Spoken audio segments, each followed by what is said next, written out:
Grandpa, tonight, my parents are going to take away your fortune, my 9-year-old granddaughter whispered as she frantically scrubbed at the grape juice she had just spilled on my lap.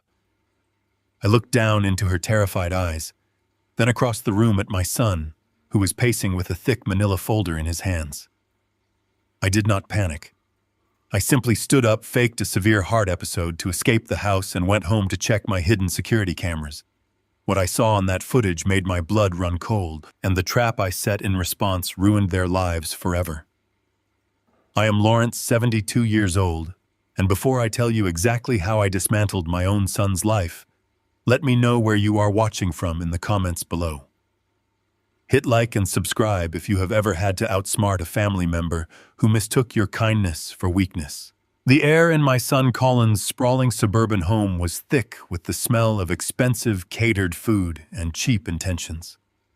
It was my 72nd birthday party, but the celebration felt more like a corporate networking event where I was the main acquisition target.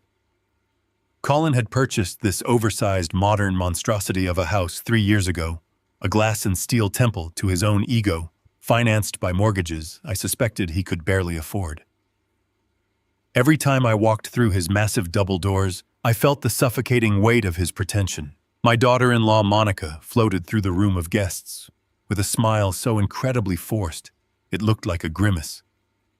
She offered me a glass of sparkling water, her eyes darting away from mine the moment she handed it over.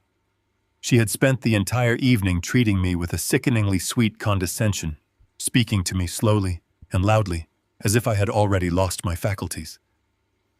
I smiled back, playing the part of the quiet, grateful father, but my mind was sharper than it had ever been. I knew exactly why they were treating me this way. 5 years ago, after my beloved wife Martha passed away, I sold the logistics company I had built from the ground up. I started with a single rusted delivery truck when I was 25 years old. Through 4 decades of sweat-missed holidays and relentless grinding, I grew it into a regional empire. When I finally sold it, I walked away with $6 million in liquid assets. To me, that money represented a lifetime of sacrifice and the security to mourn my wife in peace. To Colin, it was nothing more than a delayed inheritance. He looked at my bank account as if it were a lottery ticket he had already won, just waiting to be cashed. I was sitting in an overly stylized armchair in the corner of the living room, quietly observing the room, when my granddaughter Lily approached. She was holding a plastic cup of dark grape juice, her small hands shaking slightly. Lily was a sweet, observant girl, entirely too quiet for a 9-year-old. Before I could even greet her, she stumbled forward, intentionally dumping the entire cup of dark purple liquid directly onto my light beige slacks. "Oh no, Grandpa!"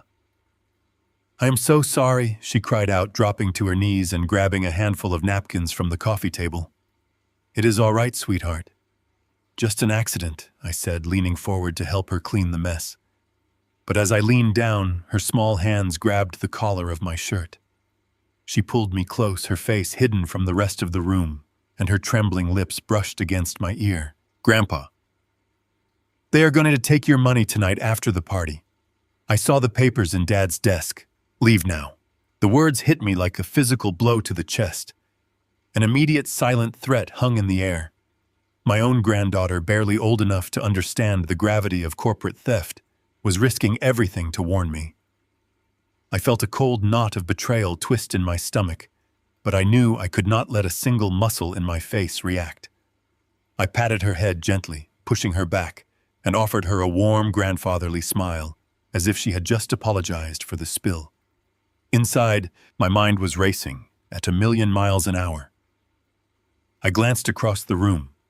Colin was standing near the hallway leading to his private study, nervously tapping a thick manila folder against his leg. Monica was watching him, giving a subtle, sharp nod. The trap was set, and they were just waiting for the guests to thin out before they sprang it. I had to get out of that house immediately, but I could not simply walk out the front door.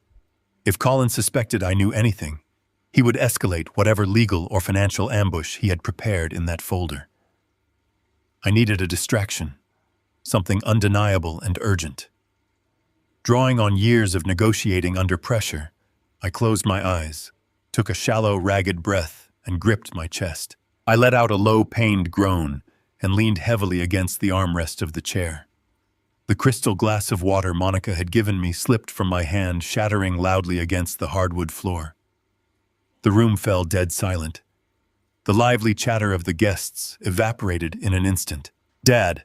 Colin shouted, dropping his professional facade as he rushed across the room. He shoved past a few startled guests and crouched beside me, but his eyes were not filled with a son's genuine panic. They were wide with the frustration of a man whose carefully laid plans were being derailed. "My chest, Colin. It is fluttering. I cannot catch my breath." I gasped, forcing a slight tremor into my hands. Monica rushed over, her fake smile entirely gone. "Let us just get him into the study, Colin. He just needs to sit down in the study," she urged, her voice tight with an urgency that had nothing to do with my health. Colin grabbed my arm, his grip surprisingly vicious. "Come on, Dad. Let us go to my office. You just need to rest for a minute, and while you are there, I just need you to sign some tax extensions my accountant sent over. It will only take a second." The sheer audacity of the lie almost made me break character. Tax extensions. He was trying to force me into an isolated room to sign away my life while I was supposedly experiencing a cardiac event. I planted my feet firmly into the floor, refusing to let him pull me up toward the hallway. "No," I wheezed loudly, making sure the dozen or so guests surrounding us could hear every word. "No study. I need to go home. I need my medication. I am calling a car. Dad, do not make a scene. Just come into the office," Colin hissed through gritted teeth, his fingers digging so hard into my bicep I could feel the bruises forming. The pain radiating down my arm was the final confirmation of his absolute lack of empathy. I yanked my arm out of his grasp with a sudden burst of strength that caught him off guard. "I am going home, Colin," I said, my voice projecting a frail but stubborn panic. One of his neighbors, a doctor I recognized from previous dinners, stepped forward and offered to call an ambulance. I waved him off, insisting it was just an anxiety palpitation and that I had my specific beta blockers at home. Seeing the judgmental eyes of his wealthy neighbors upon him, Colin had no choice but to back off. He could not drag his seemingly ill father into a back room by force in front of his entire social circle. I pulled out my phone and requested an Uber. The 5-minute wait felt like an eternity. Colin stood awkwardly nearby the manila folder, practically burning a hole in his hand. His jaw clenched so tightly, I thought his teeth might shatter. Monica hovered behind him, radiating pure, toxic resentment. When the car finally pulled up to the driveway, I shuffled toward the door, ignoring their hollow offers to drive me. As I slid into the back seat of the car and closed the door, the facade dropped. I sat up straight, my breathing perfectly steady. As the car drove away from the sprawling estate, I looked back through the rear window. Monica was standing on the front porch, furiously dialing her cell phone, her face twisted in rage. The hunt had officially begun, but they had no idea they were chasing a man who was already 10 steps ahead. The ride back to my house was shrouded in a heavy, suffocating silence. When the Uber finally pulled into my driveway, I looked at my home. It was a modest single-story brick house that Martha and I had paid off 20 years ago. It lacked the vaulted ceilings and marble countertops of Colin's mansion, but it was impenetrable, and more importantly, it was mine. I did not bother turning on the main lights when I walked through the front door. There would be no sleeping tonight. Instead, I walked straight down the hallway to the spare bedroom I had converted into a home office. I locked the door behind me and sat down at my heavy oak desk. Underneath the desk, hidden behind a false panel, was the hard drive for my home security system. I had installed the discrete high-definition cameras 6 months ago. It happened right after my spare set of house keys mysteriously went missing from the hook in the kitchen. When I asked Colin about it back then, he had chuckled condescendingly, telling me that I was just getting old and forgetful. That was the first time I realized he was actively trying to gaslight me. I called a private security firm the very next day and had them wire the entire house. I booted up the encrypted laptop and accessed the surveillance archive. My heart pounded a steady, angry rhythm against my ribs as I sifted through the footage. I skipped past days of empty rooms and quiet afternoons, narrowing my search to the time frame when I had been out of town visiting Martha's grave 2 days prior. At exactly 2:14 in the afternoon on the timestamp, the front door lock clicked. The door swung open, and Monica stepped into my foyer. She was not dropping off a gift or checking on the house. She moved with the quick, methodical precision of a thief. I watched the black and white infrared footage as my daughter-in-law walked directly into my office. She pulled a set of keys from her designer purse, the very keys Colin claimed I had misplaced, and began unlocking my filing cabinets. I sat frozen in the dark, watching the screen, as she meticulously rummaged through decades of my personal files. She ignored the photo albums and the old letters.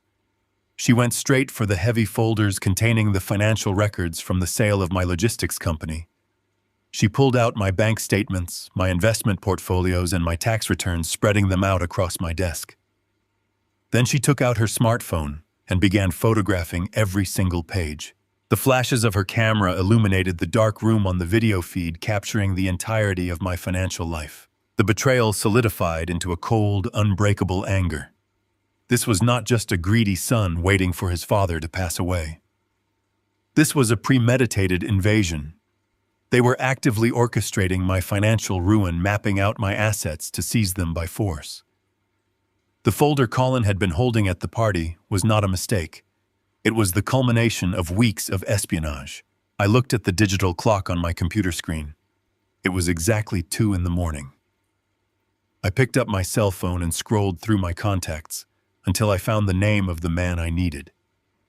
Carter was my former corporate attorney, a ruthless, brilliant legal shark who had helped me navigate the brutal logistics industry for decades. He was the kind of man who answered his phone regardless of the hour. The line rang only twice before his deep, gravelly voice came through the speaker. "Lawrence, it is 2 in the morning." "Who died?" Carter asked. "No one yet," I replied, my voice devoid of any emotion. "But Carter, we have a breach. My own son is trying to seize the estate. I need you to prepare the contingency. We are going to war." The morning sun barely pierced the heavy gray clouds as my cab pulled up to the glass and steel tower downtown. I had not slept a single minute. I did not need to. Decades of running a logistics empire had taught me that sleep is a luxury you forfeit the moment a crisis begins.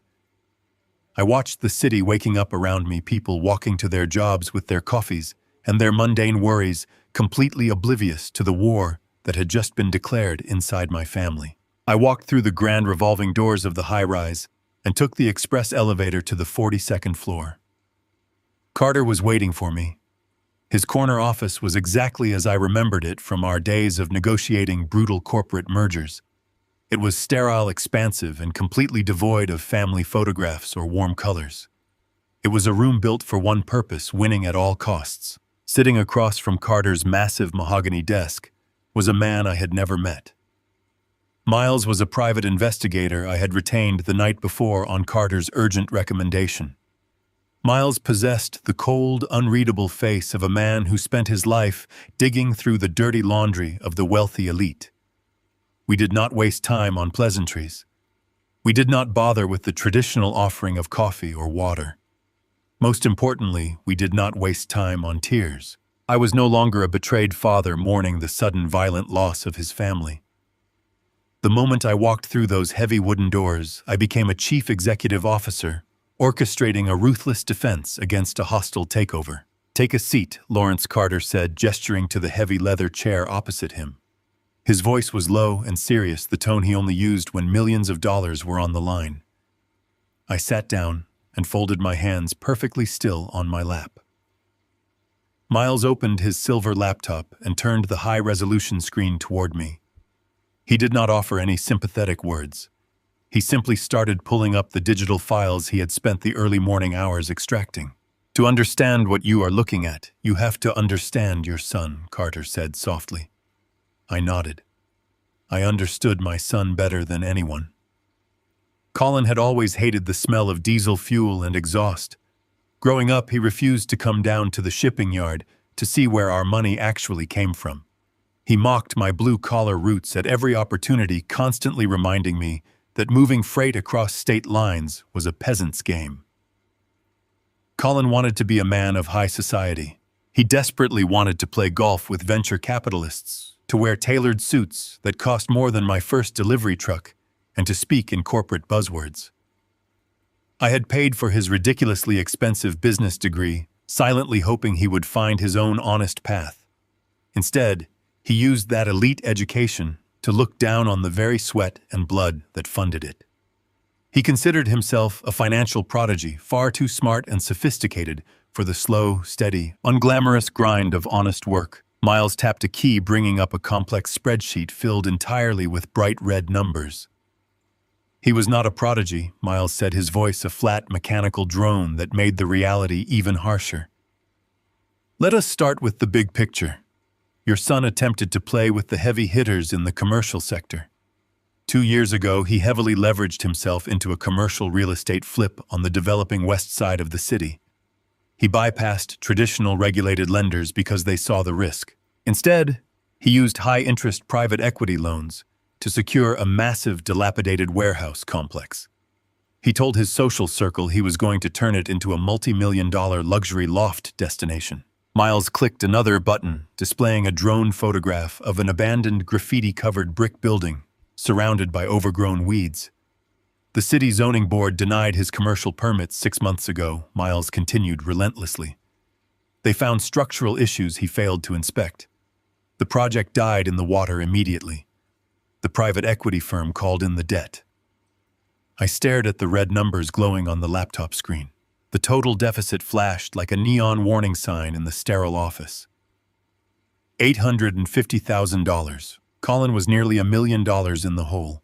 A cold, unforgiving wave of clarity washed over my entire body.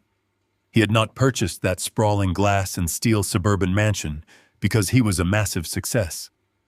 He had built it as a physical lie, a facade designed to trick his high society investors into believing he was entirely liquid. He was playing a dangerous game of financial smoke and mirrors, and the glass was finally shattering. And it gets significantly worse, Carter interjected, leaning forward and resting his elbows heavily on the desk. Miles, show him the wife. Show him Monica. Show him. Miles quickly brought up a completely new set of documents. These were highly detailed consumer credit reports.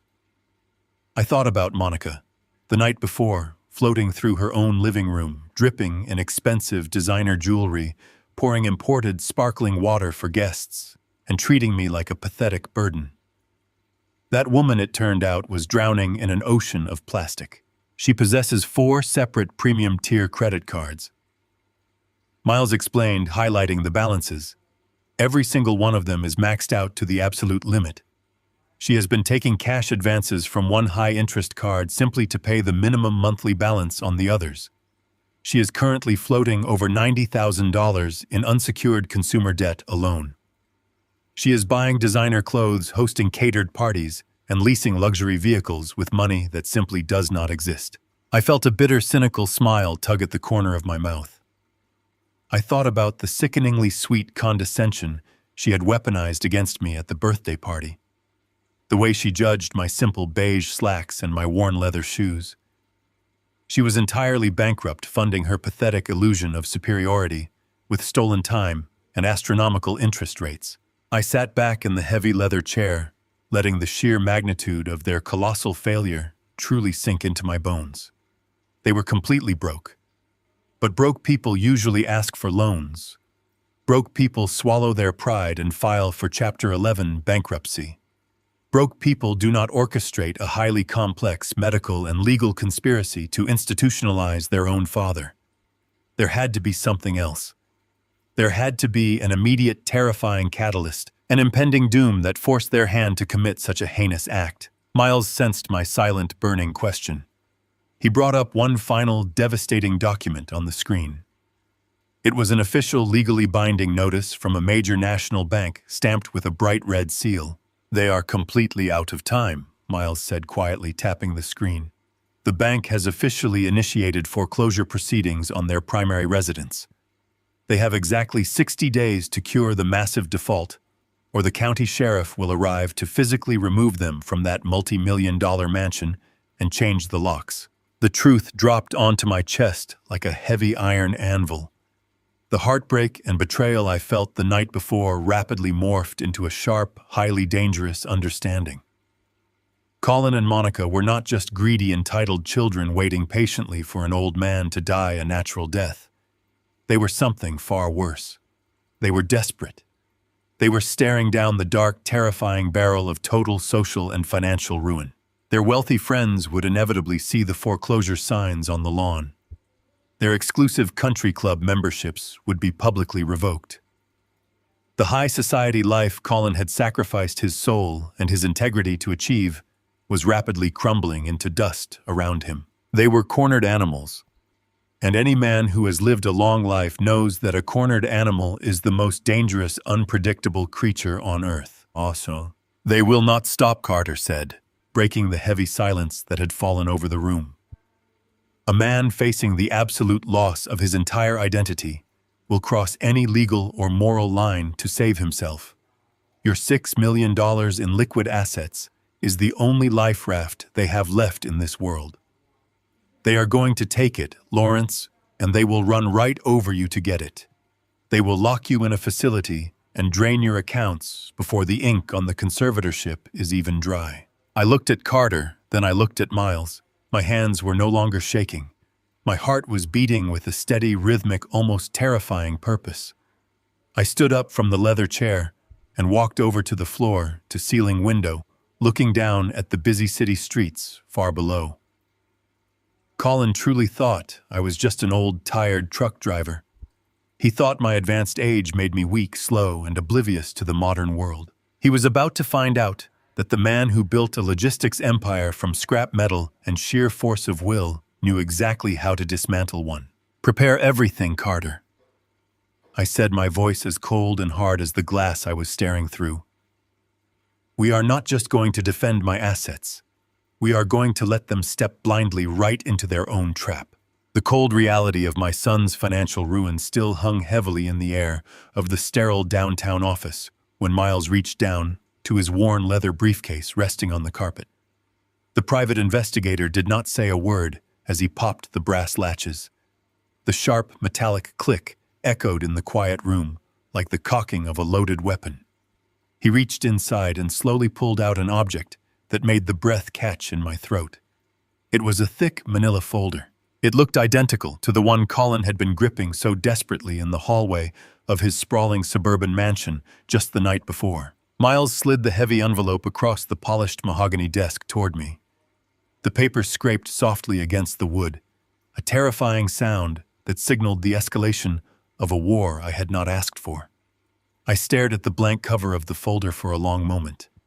My mind immediately raced back to the birthday party, to the chaotic moment when I faked a severe heart palpitation, and to the sheer panic in my son's eyes when his carefully laid plans were interrupted by my sudden departure. He had told me the folder contained simple tax extensions that required my immediate signature.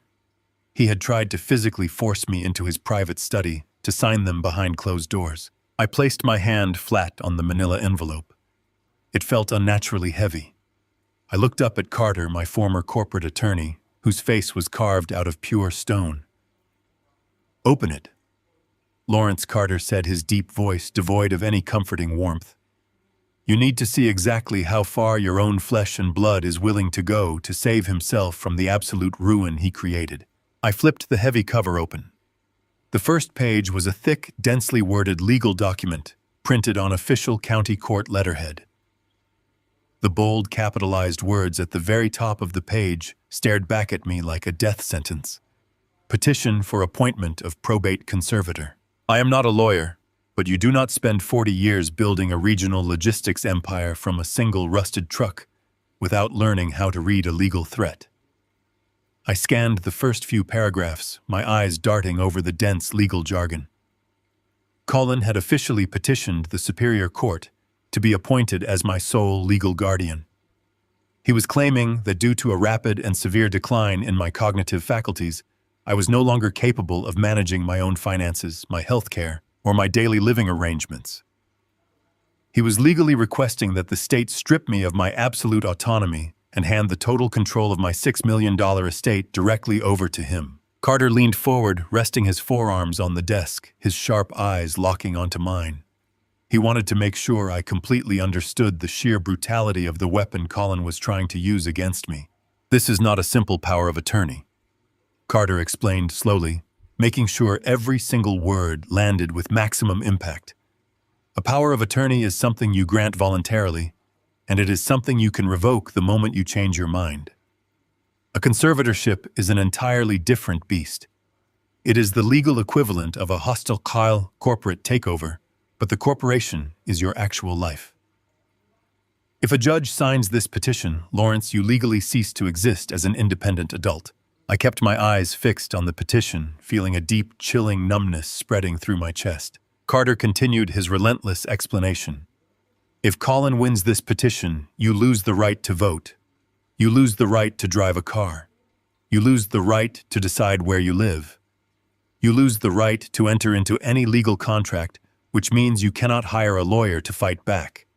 And most importantly, you lose total and complete access to every single bank account, investment portfolio, and retirement fund carrying your name. Colin becomes the absolute warden of your existence, and he will drain your $6 million life raft to pay off his massive commercial debts before you even realize you are drowning. The betrayal was so profound, it transcended simple anger. This was not a son trying to secretly steal a few $1,000s from his aging father's checking account. This was a calculated surgical strike designed to erase my humanity. He did not just want my money. He wanted to lock me away in a facility, medicate me into compliance, and sell off the pieces of my life to save his own pathetic illusion of high society success. I turned the page of the petition, my hands miraculously steady, despite the hurricane of fury building in my stomach. Attached to the back of the legal filing was a secondary document printed on the official letterhead of a local medical practice. It was a preliminary capacity declaration, a required medical form used to justify the emergency necessity of the conservatorship. I read the brief, terrifying medical assessment. The doctor had checked several boxes indicating that I suffered from severe memory loss, dangerous periods of disorientation, and a profound inability to recognize my own family members or manage my personal hygiene. According to this highly official medical document, I was a tragic, hollow shell of a man who needed to be institutionalized immediately for his own safety. I scrolled my eyes to the bottom of the page to see the signature of the medical professional who had so boldly condemned me to a living death. The signature belonged to an Arthur Wallace, a licensed physician specializing in geriatric care. I stared at the name for a very long time. The silence in the office grew incredibly dense. I slowly raised my head and looked at Miles, the private investigator, who was already nodding, as if he had anticipated my exact reaction. I have not seen Arthur Wallace in over 3 years, I said, my voice dropping to a dangerous, gravelly whisper. I knew Dr. Wallace. He was the primary care physician who had treated my beloved wife Martha during her final grueling battle with illness. After she passed away, I transferred my medical records to a different practice across town. I had never liked Arthur Wallace. He was an arrogant, dismissive man who cared far more about his golf handicap than his patients. He had not examined me, spoken to me, or even seen my face in 36 months. Yet here was his official signature, legally certifying that my mind had completely deteriorated. Miles turned his laptop around, facing the screen toward me once again. He tapped a key, bringing up a series of financial records and social club registries. Arthur Wallace is not just a corrupt doctor, Miles explained, his tone remaining purely analytical. He is an active member of the exact same exclusive, wildly expensive country club where your son desperately tries to maintain his high society facade. The two of them have played golf together every single weekend for the past 4 years. Miles clicked another button, displaying a new set of damning financial documents. But the connection goes much deeper than 18 holes on a Sunday morning. The investigator continued. Arthur Wallace is facing a massive, devastating malpractice lawsuit that his liability insurance is refusing to cover entirely. He is currently looking at a personal financial deficit of over $400,000. He is just as desperate for an immediate influx of cash as your son is. The pieces of the conspiracy snapped together with sickening clarity. Colin had found the perfect accomplice. He had found a licensed medical professional who was drowning in his own financial ruin, a man willing to sell his medical license and his soul for a cut of my $6 million estate. They had fabricated an entirely fraudulent medical evaluation, bypassing the legal requirement for a physical examination, simply because they were both backed into a corner by their own catastrophic failures. They were going to use this forged medical document to convince a probate judge that I was in immediate life-threatening danger. They were going to weaponize my age against me. Carter leaned back in his heavy leather chair, steepling his fingers beneath his chin. His eyes were dark and deadly serious. "You need to understand the extreme urgency of this timeline, Lawrence," the attorney warned. "The document Colin was trying to force you to sign at the birthday party was not the petition itself. It was a waiver of notice. If you had signed that manila folder thinking it was a simple tax extension, you would have legally waived your right to be present at the conservatorship hearing. Colin would have walked into a courtroom first thing Monday morning, handed the judge your signed waiver and this fraudulent medical declaration, and walked out 10 minutes later with total legal control over your entire life." I felt a cold sweat prickle at the back of my neck. I realized just how incredibly close I had come to losing everything. If my 9-year-old granddaughter had not intentionally spilled that dark grape juice on my slacks, if she had not risked everything to whisper that desperate warning in my ear, I might have signed those papers just to get Colin to leave me alone. I would have woken up Monday morning as a prisoner in my own home, completely stripped of my constitutional rights. Because you managed to escape the party without signing the waiver. Colin has a massive procedural problem. Carter continued pacing the conversation with military precision. But it is only a temporary setback. Since he failed to get your signature, he will be forced to file this petition through an emergency ex parte hearing. He will use Dr. Wallace's forged medical declaration to argue to a judge that you are a severe, immediate danger to yourself, and that notifying you of the hearing would only trigger a catastrophic mental breakdown. "How long do we have?" I asked, my voice completely devoid of fear. I was not a victim begging for salvation. I was a tactician demanding the parameters of the battlefield. Carter did not blink. If Colin files the emergency ex parte petition on Monday morning, given the severity of the forged medical claims, a judge could temporarily grant the conservatorship and freeze your entire estate within 48 hours. By Wednesday afternoon, you will not be able to buy a cup of coffee with your own debit card. Your assets will be completely locked, and your son will be handed the keys to the vault. 48 hours. The ticking clock echoed in my mind.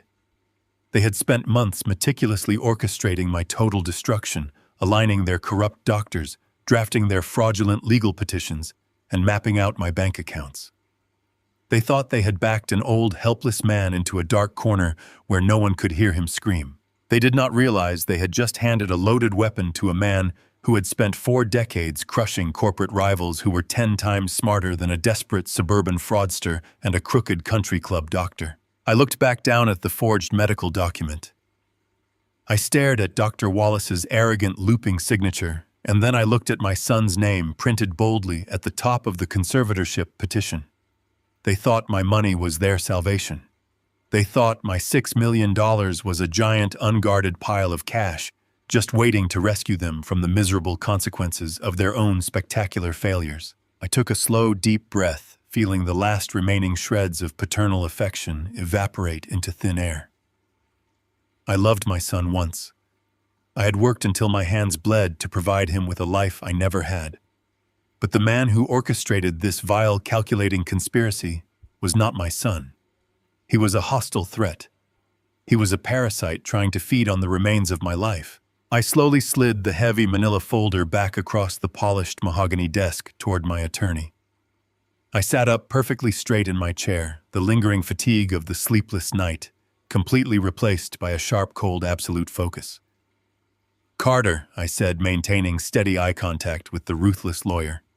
"Tell me exactly what we need to do to make sure that when this trap finally snaps shut, they are the ones standing directly underneath the blade." The heavy evening rain beat rhythmically against the front windows of my house. I sat alone in my dark living room, listening to the steady drumming of the water against the glass. The ticking of the grandfather clock in the hallway felt abnormally loud. It was a constant reminder that the 48-hour countdown Carter had warned me about was already ticking away.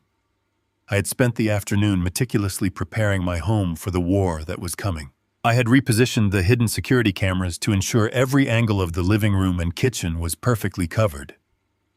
I had also placed a small black tactical case on the kitchen counter, a specialized toxicology kit that Miles, the private investigator, had discreetly handed to me before I left the downtown office. He told me to be ready for anything because desperate people do not wait for the legal system to do their dirty work. At exactly 8:00, the front doorbell rang. The sharp electronic chime shattered the quiet peace of the house. I did not move immediately. I let it ring a second time and then a third. I needed them to believe I was slow, lethargic, and losing my grip on reality. I shuffled slowly toward the front door, deliberately dragging my feet against the hardwood floor. I let my shoulders slump forward and forced my breathing to become shallow and labored.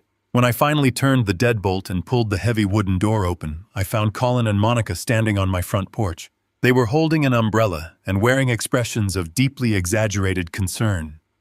It was a performance worthy of a stage play. Colin stepped inside without waiting for an invitation, shaking the rain from his expensive designer coat. He looked around the dimly lit hallway with calculating eyes. "We were so worried about you, Dad," Colin said, his voice dripping with fake sympathy. "You left the party so suddenly yesterday, and then you did not answer your phone all afternoon. We decided we needed to come over and do a wellness check." I looked at him with vacant eyes, letting my jaw hang slightly slack. "I am fine, Colin," I mumbled, slurring my words just enough to make them sound thick and uncoordinated. "I was just sleeping. I have been so tired lately. The lights just seem too bright." Monica stepped past me, taking off her damp coat. "You do not look well, Lawrence," she said, adopting a sickeningly sweet maternal tone. "You look completely exhausted. Why do you not go sit down in your recliner? I am going to the kitchen to make you a nice hot cup of chamomile tea. It will help you relax and get some proper sleep tonight." She did not ask for my permission.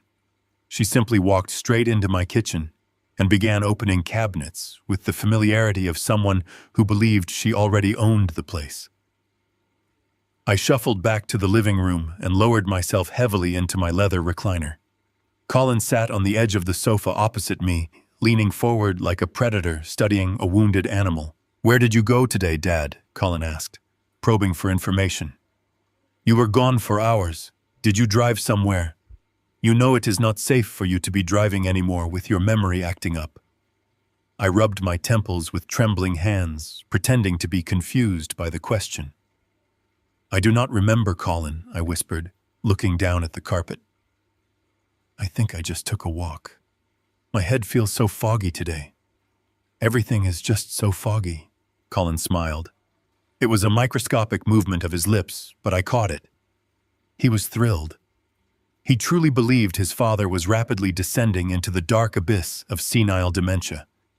He believed the fraudulent medical paperwork he had purchased from his corrupt country club doctor was going to be perfectly supported by my actual physical condition. From the kitchen, I heard the shrill whistle of the tea kettle. A few moments later, Monica walked into the living room carrying a steaming ceramic mug.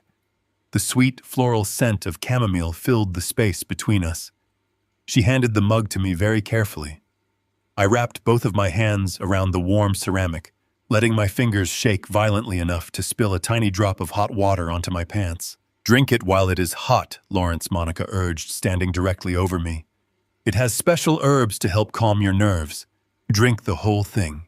I looked down at the pale yellow liquid. I knew there was something deadly inside it. I could feel the malice radiating off the two people standing in my living room. They were waiting for me to consume whatever poison they had prepared. I needed to empty the mug without them seeing, but they were watching me like hawks. I needed a distraction, and I knew exactly how to create one. Before I built a multi-million-dollar logistics empire, I was a 19-year-old kid drafted into the military. I spent countless humid nights in crowded barracks playing high-stakes poker with men who would steal your boots if you looked away. I learned that the human eye is incredibly predictable. People only look at what moves, and they only pay attention to sudden chaos. I had prepared for this exact scenario before they even rang the doorbell. Hidden behind the thick wooden base of the reading lamp on my side table was an identical ceramic mug, completely empty. I brought the hot tea to my lips, pretending to take a small, cautious sip. Then I let out a sudden, sharp gasp of pain and dropped my plastic weekly pill organizer onto the hardwood floor. The container shattered open, scattering dozens of small white aspirin pills across the dark rug. "Oh, my pills!" I cried out in a panicked, frail voice. "My heart pills! I need my pills!" Colin sighed loudly in absolute frustration. He dropped to his knees on the rug and began frantically gathering the scattered white pills. Monica instinctively looked down and leaned over to help him scoop them up from under the coffee table. They took their eyes off me for exactly 3 seconds. 3 seconds was all I needed. With lightning speed and a steady hand, I slid the full mug of poisoned tea behind the thick wooden base of the reading lamp. In the exact same fluid motion, I grabbed the identical empty mug from the lower shelf of the side table and brought it up to my chin. I wiped my mouth with the back of my sleeve just as Colin and Monica sat back up clutching handfuls of spilled aspirin. I held the empty mug in my hands, letting out a long, satisfied sigh. "That was very good tea, Monica," I whispered, letting my head loll backward against the headrest of the recliner. "I feel so sleepy now. So very sleepy." Monica looked at the empty mug and then looked at Colin. A dark, triumphant satisfaction washed over her face. "Let him sleep, Colin," she whispered, grabbing her damp coat from the hallway. "The tea is working very fast. He will not wake up until tomorrow afternoon, and by then he will not even remember his own name." They did not bother saying goodbye to me. They did not check to see if I was comfortable. They simply turned around, walked out the front door, and locked it behind them. The deadbolt clicked with a heavy metallic thud echoing through the silent house. The moment I heard their car engine start in the driveway, I opened my eyes. The foggy, confused old man vanished instantly. I sat up straight and reached behind the reading lamp, retrieving the full steaming mug of chamomile tea. I carried it carefully into the kitchen and set it down next to the black tactical case Miles had given me. I opened the case and pulled out a small glass testing vial and a plastic dropper. My hands were perfectly steady. I squeezed the dropper, pulling a small sample of the warm tea from the mug. I squeezed the liquid into the testing vial and snapped the chemical ampule inside it. Miles had explained that the liquid in the vial would remain clear if the tea was clean. If it turned blue, it meant the presence of basic over-the-counter sleep aids. If it turned dark purple, it meant the presence of heavy, dangerous chemical sedatives. I placed the vial on the white kitchen counter and watched it intently. Within 10 seconds, the clear liquid began to swirl. It darkened rapidly, shifting from a murky blue into a violent, harsh shade of deep purple. I stared at the purple vial as a cold, terrifying realization washed over my entire soul. The substance they had mixed into my drink was a massive dose of heavy industrial-grade benzodiazepines. It was a chemical compound used to sedate violent psychiatric patients. If a healthy 72-year-old man drank that entire mug, it would not just put him to sleep.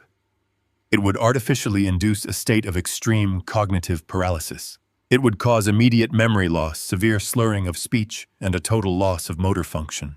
They were not just trying to steal my money anymore. They were actively engaged in chemical assault.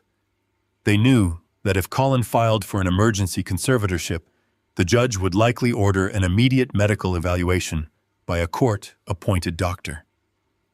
They were drugging me so that when that doctor arrived, I would literally be drooling, incoherent, and entirely unable to defend myself.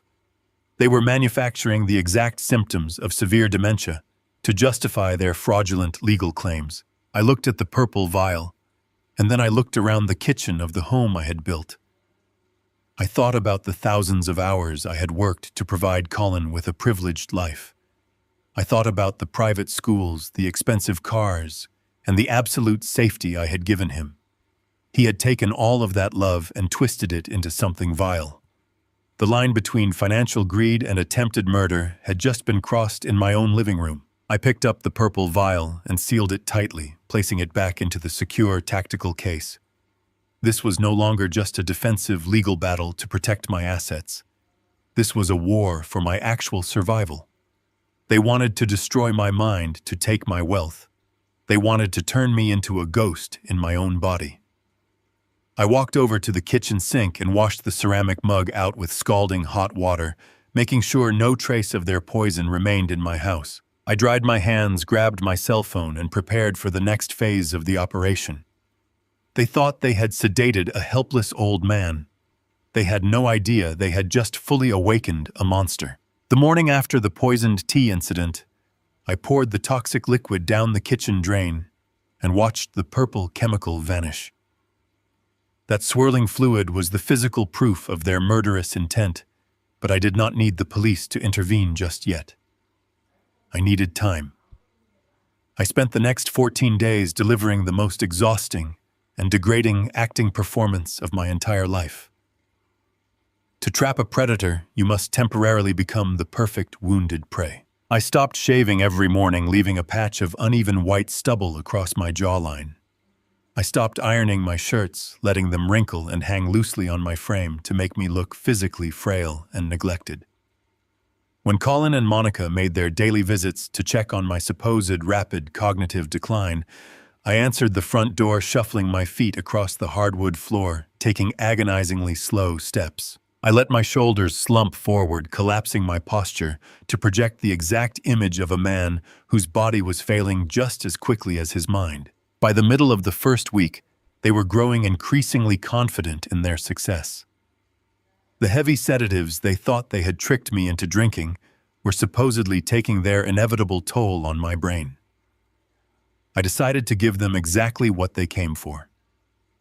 On a Tuesday afternoon, Colin and Monica arrived unannounced, as they always did, now treating my home like a waiting room for my eventual institutionalization. Before they unlocked the front door with their stolen key, I placed my primary set of house keys inside the kitchen refrigerator, tucked discreetly behind a large carton of milk. When they walked into the living room, I immediately began tearing the space apart. I overturned sofa cushions, pulled heavy books off the shelves, and knocked a thick stack of mail onto the rug. I breathed heavily, forcing a frantic, panicked rhythm into my chest. I muttered repeatedly about being late for a vital corporate board meeting that had not existed in 5 years. Colin stood in the hallway doorway and simply watched me. He did not step forward to help his father. He did not offer a single comforting word. He leaned against the wooden doorframe, crossing his arms over his chest, and observed my frantic searching with a cold, clinical satisfaction.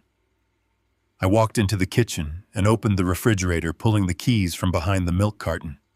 I stared at the keys in my hand, letting a mask of absolute bewilderment wash over my face. I looked at Colin and asked him why my keys were freezing cold.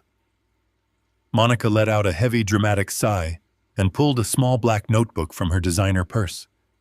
I watched her uncap a pen and write down the date, the time, and a detailed description of my supposed mental break. They were meticulously logging every single fabricated incident, building a mountain of fraudulent evidence to present to the probate judge. The cruelty escalated as the second week began. They were no longer just observing me, they were actively trying to trigger my confusion to secure undeniable visual proof. On a Sunday evening, they insisted on bringing a catered dinner to my house. We sat around the large oak dining table, the exact same table where I had once helped Colin with his childhood homework. I decided to push the performance to its absolute limit to see how far their depravity truly went. I looked across the table at my son, staring directly into his eyes, but I let my own gaze grow vacant and distant. I called him Michael. I asked him if he had packed his heavy duffel bag yet, because his unit was shipping out to Vietnam in the morning. Michael was my older brother. He died in combat over 50 years ago, before Colin was even born. The moment I spoke that name, the dining room fell dead silent. Colin stopped chewing his food and slowly placed his silver fork down on his porcelain plate. He looked at Monica, and a dark, twisted smile crept across his face. It was the smile of a man who believed he had finally won the lottery. He did not try to correct me or gently remind me that he was my son. Instead, he leaned forward and played along with a mocking, cruel tone. He told me not to worry about Vietnam because the war had been over for a very long time. I forced my hands to tremble, reaching out to grip the edge of the wooden table. I acted highly agitated, raising my voice slightly, insisting that Michael needed to report to the military base before sunrise. That was the moment Monica decided to secure her ultimate prize. She reached into her purse and pulled out her smartphone. She did not even attempt to hide what she was doing. She held the device up, pointing the camera lens squarely at my face. The small red recording light blinked steadily in the dim dining room, capturing my fabricated distress in high-definition video. She leaned across the table, invading my personal space until I could smell her expensive, overpowering perfume. Her voice dripped with a sickly sweet condescension that made my stomach churn. "Oh, Lawrence, you are losing your mind, aren't you?" She spoke slowly, over-enunciating every single syllable as if she were talking to a deaf toddler. She wanted the audio to clearly capture her false concern, contrasting perfectly with my supposed severe dementia. "Are you confused, Lawrence?" she asked, the camera lens inching closer to my face. "Do you not know who we are anymore?" It took every single ounce of my willpower not to reach across the dining table and physically strike her. The sheer blazing rage burning in my chest was almost impossible to contain. My fists were clenched so tightly beneath the table that I could feel my fingernails biting deeply into the flesh of my palms, drawing small drops of warm blood. I wanted to rip that smartphone out of her manicured hands and shatter it against the brick wall. I wanted to stand up to my full height, drop the hunched posture, and roar at my son for allowing this vile woman to treat his father like a pathetic circus animal. The disrespect was a physical weight pressing down on my shoulders, suffocating my pride. But I am a man who built an empire through cold strategy, not reckless emotion. I remembered my time in the military, enduring grueling interrogations and psychological pressure tests. You do not strike your enemy when you are angry. You strike your enemy when they are completely blind to their own vulnerability. If I broke character now, if I showed them the sharp, calculating executive hidden beneath the white stubble and the wrinkled shirt, the entire trap would instantly collapse. They would realize I knew all about the conservatorship, the forged medical documents, and the poisoned chamomile tea. They would flee, destroy the evidence, and find a new, covert way to steal my wealth. I had to swallow my pride, no matter how bitter and acidic it tasted in my throat. I forced my clenched hands to relax. I let my shoulders drop even further, mimicking the posture of a defeated, broken man. I looked directly into the camera lens of Monica's phone and let out a soft, pathetic whimper. I brought my trembling hands up to my face and buried my eyes in my palms, pretending to weep softly. I sobbed quietly, rocking back and forth in my dining chair. Through my fingers, I watched Colin and Monica exchange a look of absolute victory. Colin actually nodded at his wife, encouraging her to keep the camera rolling, to make sure she captured every agonizing second of my humiliating breakdown. He was filming his own father crying at the dinner table simply to use the footage as ammunition to steal my life savings. The absolute moral bankruptcy of his actions cemented my resolve. He was no longer my child. He was a hostile entity that needed to be surgically eradicated from my life. After a few excruciating minutes, Monica finally lowered her phone and stopped the recording. She patted my arm condescendingly, telling me that everything was going to be all right, and that they were going to find a nice, safe place for me to live, where doctors could watch me around the clock. The implicit threat hung heavily in the air. The nursing home, the sterile locked facility where they planned to hide me away, while they drained my $6 million estate to pay off their catastrophic commercial real estate debts. When they finally left my house later that evening, I waited until the heavy deadbolt clicked shut and their car engine faded down the quiet suburban street. The moment I was completely alone, the frail, confused old man instantly vanished. I stood up to my full height, rolling my shoulders to release the physical tension of holding that hunched posture for hours. I walked into the kitchen and washed my face with freezing cold water, staring at my sharp, alert reflection in the mirror above the sink. The contrast between the daytime fool and the nighttime executive was stark. Every single humiliation I endured during those 2 weeks, every mocking comment, every fake display of concern, was simply fuel for the massive fire I was building in the shadows. I knew they were frantically gathering their fabricated video evidence, finalizing their paperwork with the corrupt doctor, and preparing to file the emergency ex parte hearing at the county courthouse. The snare was rapidly tightening around my neck, closing in from all sides. But they were entirely blinded by their own arrogant greed. They did not realize that I had carefully woven the ropes of that snare myself, and I was the only one holding the trigger. Let them film me. Let them mock me. Let them celebrate their premature victory. The performance was almost over, and the curtain was about to fall on their miserable lives. By day, I was a hollow shell of a man. I dragged my feet across the hardwood floors. I stared blankly at the television screen playing shows I did not comprehend. I allowed my son and his wife to treat me like a helpless infant. I swallowed their patronizing smiles and ignored the venomous insults they muttered just loudly enough for me to hear. The physical toll of keeping my shoulders slumped and my hands shaking was exhausting. But the moment the sun dipped below the horizon and my house fell into absolute silence, I shed that pathetic disguise. By night, I was a financial ghost. Ugh. While Colin and Monica slept in their sprawling suburban mansion, dreaming of the millions they were about to steal, I sat in the dark of my locked home office. The only light in the room came from the bright glow of my encrypted laptop screen.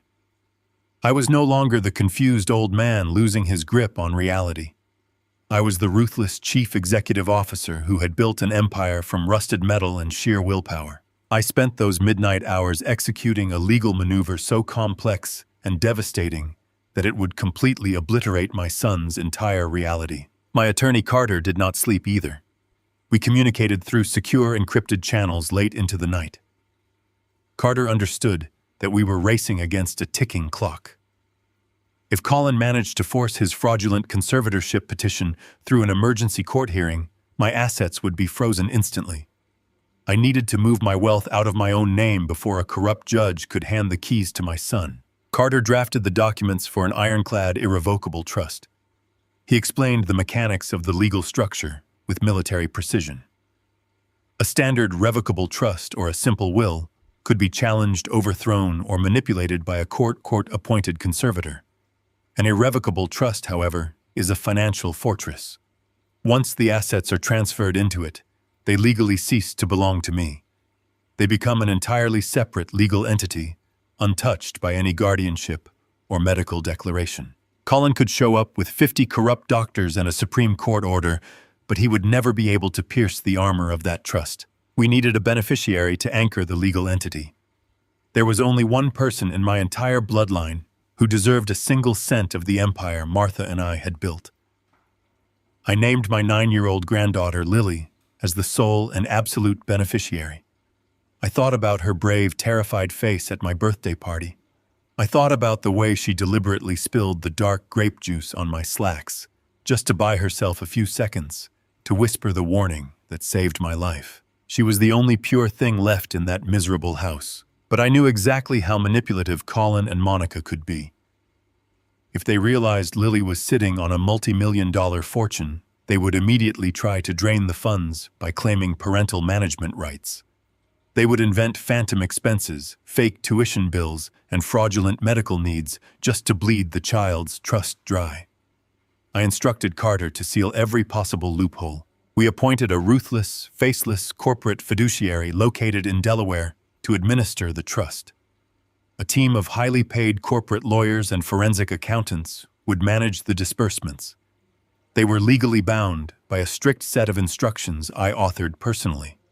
The funds could only be released directly to educational institutions or medical providers. Colin and Monica would not be allowed to touch a single dollar bill. They could not use Lily's money to buy a loaf of bread, let alone save their foreclosed suburban mansion. The wealth was locked away for a future where my granddaughter was free from their toxic influence. On a quiet Thursday morning, at exactly 2 o'clock, I initiated the final transfer. I sat at my heavy oak desk, listening to the rain gently hitting the window pane. I typed in my complex banking passwords and authorized the wire. I watched the screen as $5.5 million evaporated from my primary investment accounts. The digital numbers dropped to zero in the blink of an eye. The money traveled through secure servers, bypassing local branches and landing safely within the impenetrable vault of the Delaware Trust. A profound, beautiful silence filled my home office. A lifetime of grueling labor, of missed holidays and late-night logistics routing had just vanished from my vulnerable personal accounts. The life raft my son was desperately swimming toward had just been pulled from the water. But I was not foolish enough to leave my primary checking account completely empty. If Colin finally succeeded in freezing my accounts and saw a balance of absolute zero, he would immediately panic.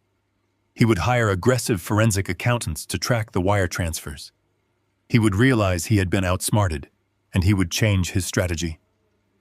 I needed him to believe he had won just long enough for him to step completely into the snare. I instructed my bank to leave exactly $12,000 in my main checking account. To an arrogant man deeply drowning in $1 million of commercial debt, $12,000 looks absolutely pathetic. It looks exactly like the checking account of a confused elderly man who has been slowly draining his savings to pay basic utility bills and buy groceries. It was the perfect camouflage. It was the piece of cheese resting gently on the metal trigger of the mousetrap. When Colin eventually breached that account, he would see those meager funds and feel a brief, crushing wave of confusion. He would spend hours frantically clicking through statements, trying to find the missing millions before the horrifying realization finally broke his mind.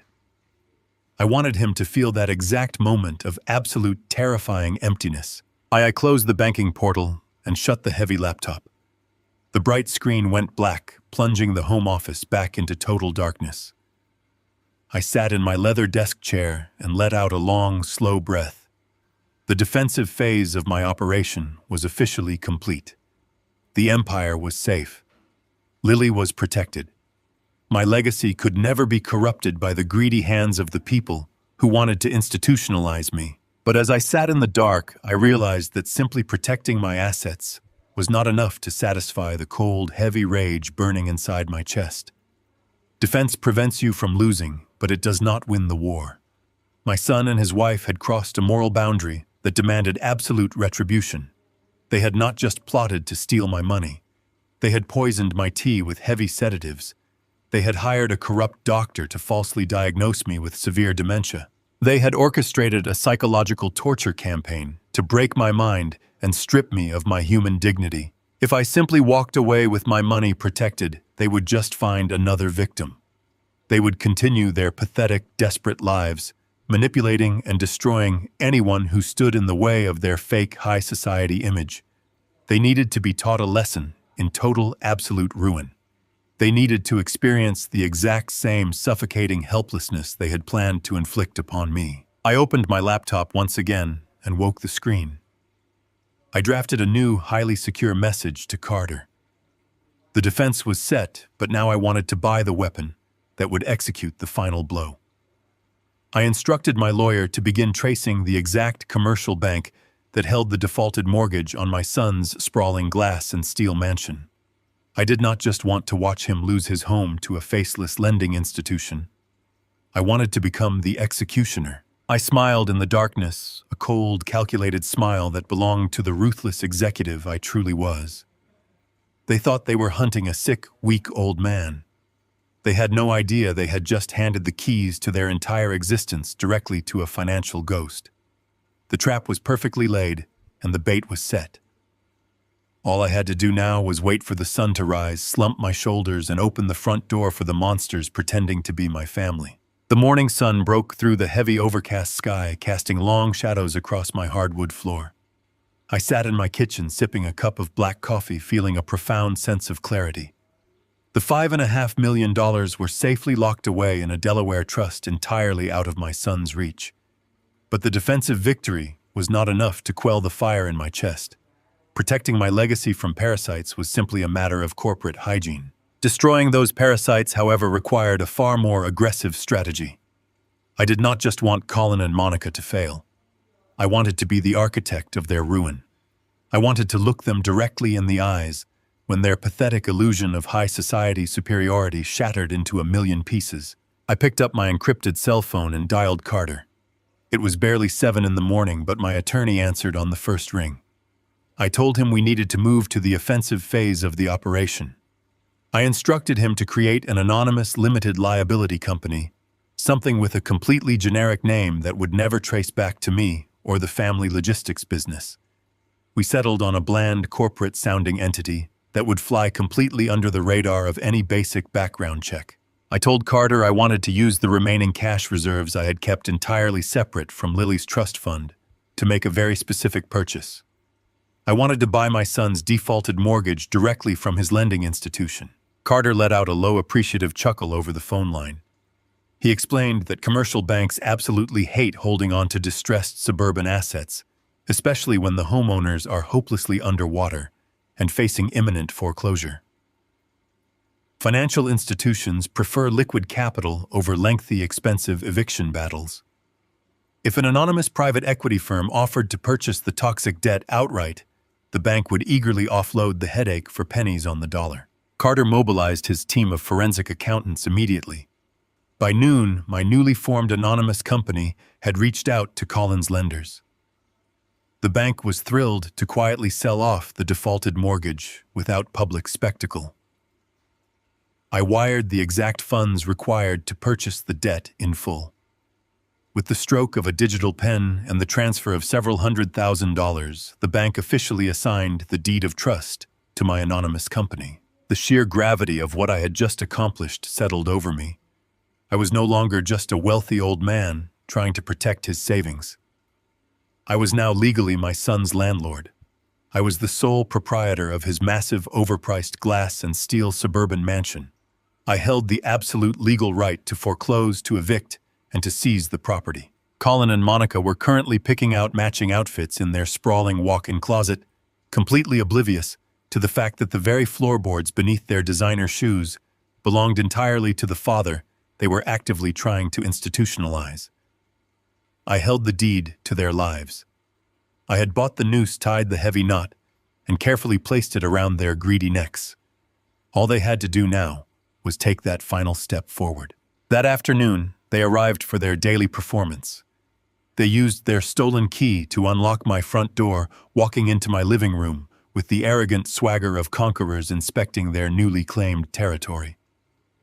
I immediately slumped my shoulders, let my jaw hang slightly slack, and stared blankly at the daytime television programming.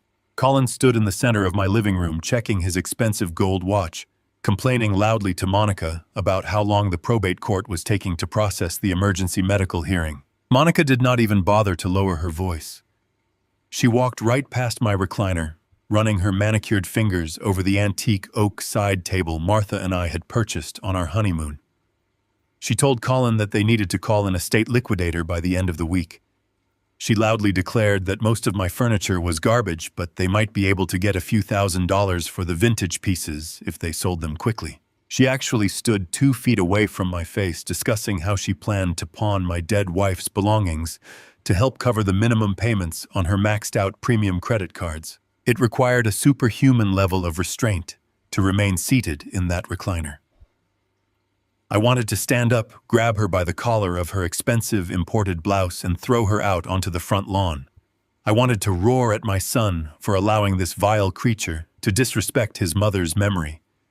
But I kept my eyes completely vacant. I let out a soft, pathetic wheeze, pretending that I did not understand a single word she was saying. I swallowed the thick bile rising in my throat, because I knew a secret that made their arrogance utterly laughable. Monica was actively measuring the dimensions of my living room windows, complaining that the curtains were hideous and outdated. She told Colin that once I was safely locked away in the memory care facility, they could rent my house out to local college students for some quick passive income. She calculated the monthly rental yield right in front of me, arguing that it would perfectly cover the lease on a new luxury vehicle she had her eye on. I watched her pace across my rug, completely blinded by her own staggering greed. She thought she was a financial mastermind, orchestrating the perfect crime. She had no idea that the National Bank had already finalized the transfer of her own mortgage. She had no idea that while she was measuring my curtains, my attorney was drafting her official 72-hour eviction notice. She was planning to rent out my home while entirely unaware that she no longer had a home of her own. Colin joined in the delusion. He paced near the hallway, telling his wife that the corrupt doctor had promised the paperwork would be finalized by Friday morning. He boasted about how easy it was to manipulate the legal system when you had the right connections at the country club. He spoke about my wealth as if it were a massive pile of cash just sitting on a table waiting for him to scoop it up into a duffel bag. He talked about paying off his commercial real estate debts and finally gaining the respect of his wealthy peers. He was so completely detached from reality that he could not see the massive shadow of ruin hovering directly above his head. When they finally grew bored of cataloging my belongings, they left the house without even saying goodbye. They simply walked out and locked the deadbolt, leaving the supposed senile old man staring blankly at the television. The moment the lock clicked, I sat up straight and rolled the tension out of my neck. Later that evening, long after they had returned to their stolen mansion, my cell phone vibrated on the kitchen counter. It was a secure text message from Carter. The transaction was officially complete and legally recorded with the county clerk. He sent me a digital copy of the deed assignment. I opened the file and stared at the bright, high-resolution scan of the legal document. There it was in undeniable black and white ink. The massive, crushing debt that was destroying my son's life had been legally transferred to the anonymous company I controlled. I owned the walls, the roof, and the very ground they slept on. I walked over to my home office and printed the document. I stood in the quiet room, holding the warm paper in my hands, tracing my fingers over the official legal seal. This single sheet of paper was the instrument of their absolute destruction. It was not a physical weapon, but it carried the power to completely erase their identity. When the time came, I would not just tell them they had failed. I would hand them the physical proof that their high society life was entirely a mirage. I carefully folded the deed assignment and slid it into a heavy manila folder identical to the one Colin had tried to force me to sign at the birthday party. I placed the folder squarely in the center of my oak desk, ready for the final confrontation. I ran my hand over the smooth wood of the desk, feeling a deep, cold satisfaction settling into my bones. The board was perfectly set. The pieces were locked irrevocably in place.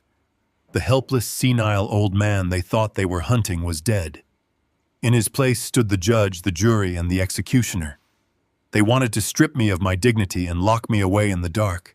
Now I held the legal power to throw them out into the street with nothing but the expensive clothes on their backs.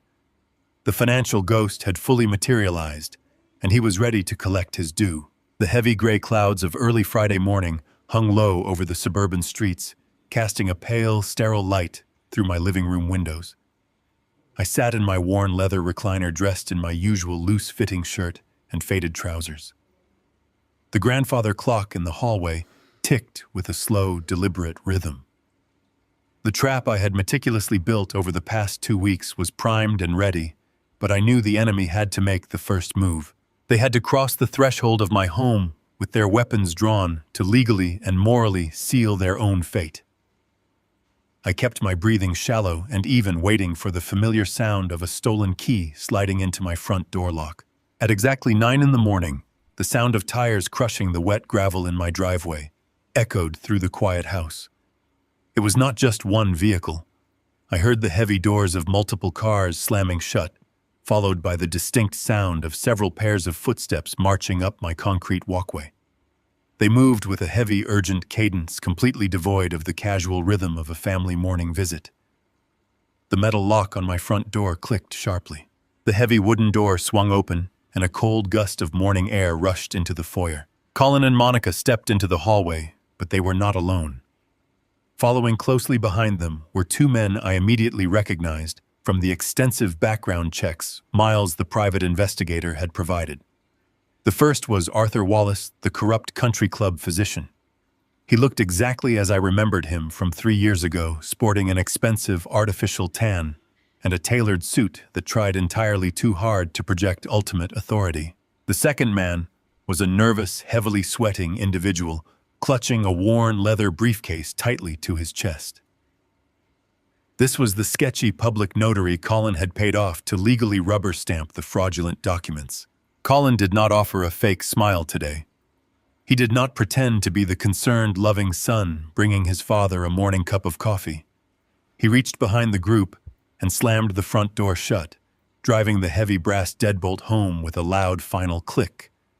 The sound echoed through the house like a heavy prison cell slamming shut. He stood in front of the door, physically blocking the only exit, ensuring I could not make a sudden run for the street. Monica marched straight into the living room, moving with the aggressive speed of a predator who had finally cornered its prey. She completely abandoned the sickeningly sweet, condescending voice she had weaponized against me for the past 2 weeks.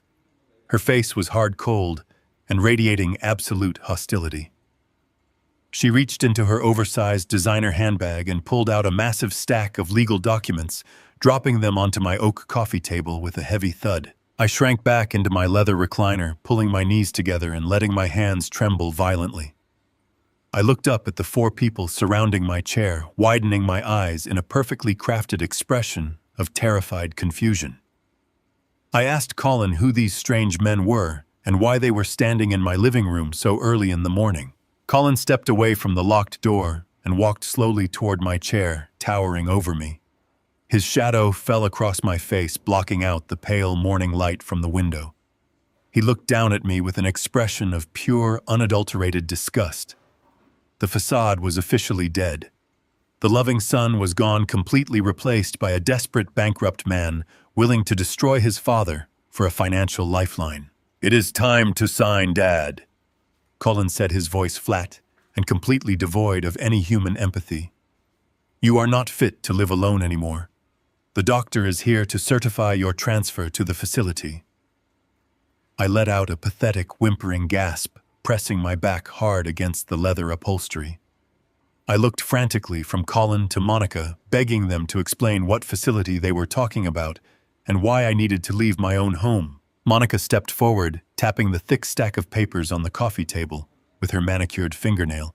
"We are done playing these games, Lawrence." She spat the venom practically dripping from her lips. "You are a danger to yourself and everyone around you. You are losing your mind. You do not even know what year it is half the time. We have arranged for a private medical transport to take you to a secure memory care unit. The paramedics are waiting down the street for our call. You are going today." Dr. Wallace stepped into my field of vision, offering a patronizing, arrogant smile. He did not bother to check my pulse, look into my eyes, or perform a single physical assessment. He completely abandoned his Hippocratic oath the moment he walked into my living room. He simply pulled a silver pen from his breast pocket and clicked it.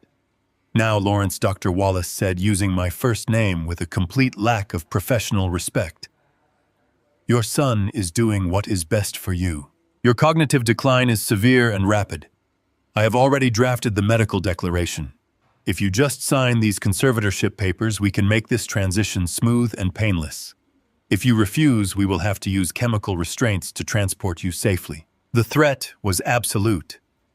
They were standing in my living room, actively threatening to drug me, drag me out of my house against my will, and lock me in a psychiatric ward if I did not legally hand over my entire $6 million estate right then and there. They were using a medical professional as a hired thug to force me into compliance.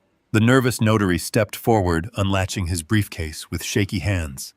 He pulled out an ink pad and an official county notary stamp, placing them next to the thick stack of documents. He avoided making eye contact with me, staring strictly at the papers on the coffee table. He wiped beads of sweat from his forehead with the back of his sleeve. He was a pathetic coward, fully aware that he was participating in a massive criminal conspiracy, but completely blinded by the bribe Colin had undoubtedly paid him. Colin reached down and picked up the silver pen from the doctor's hand. He shoved it forcefully into my trembling fingers, pressing his hand over mine to ensure I gripped the cool metal. He pointed to the thick black line at the bottom of the first page of the legal packet. I looked down at the text, seeing the exact clauses Carter had warned me about. They were demanding I voluntarily surrender my banking access, my voting rights, my medical autonomy, and the deed to my home. Sign the papers, Dad. Colin demanded, his voice rising into a sharp, aggressive command. Sign away the accounts, sign over the house, and give me the medical proxy. Do it right now or the paramedics will come in here and strap you to a gurney. You have absolutely no choice. I sat frozen in the chair, staring down at the thick black line on the fraudulent legal document. I felt the smooth metal of the pen resting in my hand. I looked at the four people forming a tight, suffocating circle around my recliner. They had blocked every physical escape route. They had brought the medical authority to drug me, the legal authority to bind me, and the physical force to intimidate me. They were absolutely convinced they had won. They looked at me not as a human being, but as a stubborn obstacle that just needed one final hard push to collapse and rain millions of dollars down upon their greedy, desperate hands. Monica leaned closer, her face just inches from mine. Sign it, old man, she hissed, her breath smelling of bitter coffee and expensive perfume. Your life is over. The money belongs to us now. Stop fighting and just fade away. I kept my head bowed, letting the silence stretch out for a long, agonizing moment. I wanted them to savor this exact second. I wanted them to feel the absolute peak of their arrogant triumph. I wanted their brains to be flooded with dopamine and the false relief of knowing their massive commercial debts were about to be erased. Because the higher they flew on this balloon of criminal delusion, the more devastating the impact would be when I completely obliterated it. The grandfather clock in the hallway chimed the quarter hour. The deep, resonant tone broke the heavy silence in the living room. It was the signal I had been waiting for. The time for pretending was officially over. The scared, confused, frail old man, taking his final breaths in a leather recliner, was about to vanish into thin air, forever. I tightened my grip on the silver pen, but I did not move it toward the paper. I held it firmly, letting my hand stop shaking. The tremors disappeared instantly. My breathing slowed, descending into a calm, measured rhythm. The atmosphere in the room shifted immediately, as if a sudden drop in barometric pressure had sucked all the oxygen out of the space. I kept my eyes fixed on the blank signature line, waiting for the reality of my sudden stillness to creep into their desperate minds. The hunt was over, and the predators were standing directly on the trapdoor, completely unaware that I was the one holding the lever. The heavy silver pen rested in my open palm for just a moment longer. I wanted to feel the cool metal against my skin one last time before I shattered their entire world. Colin was still leaning over me. His breathing was rapid and shallow with anticipation. He was practically vibrating with the greedy energy of a man who believed he was one signature away from salvation.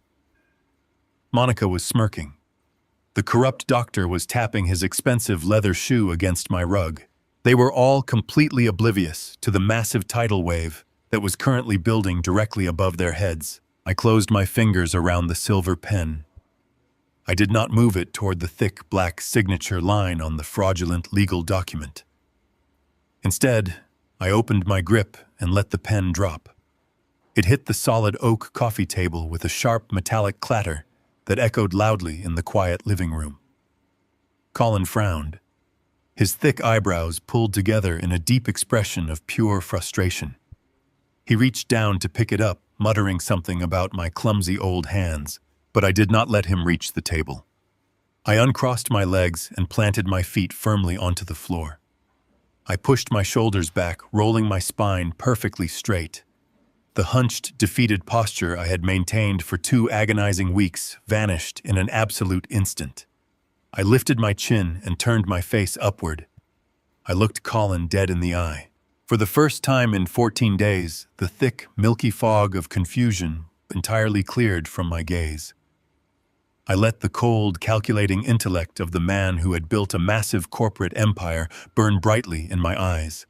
I stared into my son's soul with an intensity that physically stopped him in his tracks.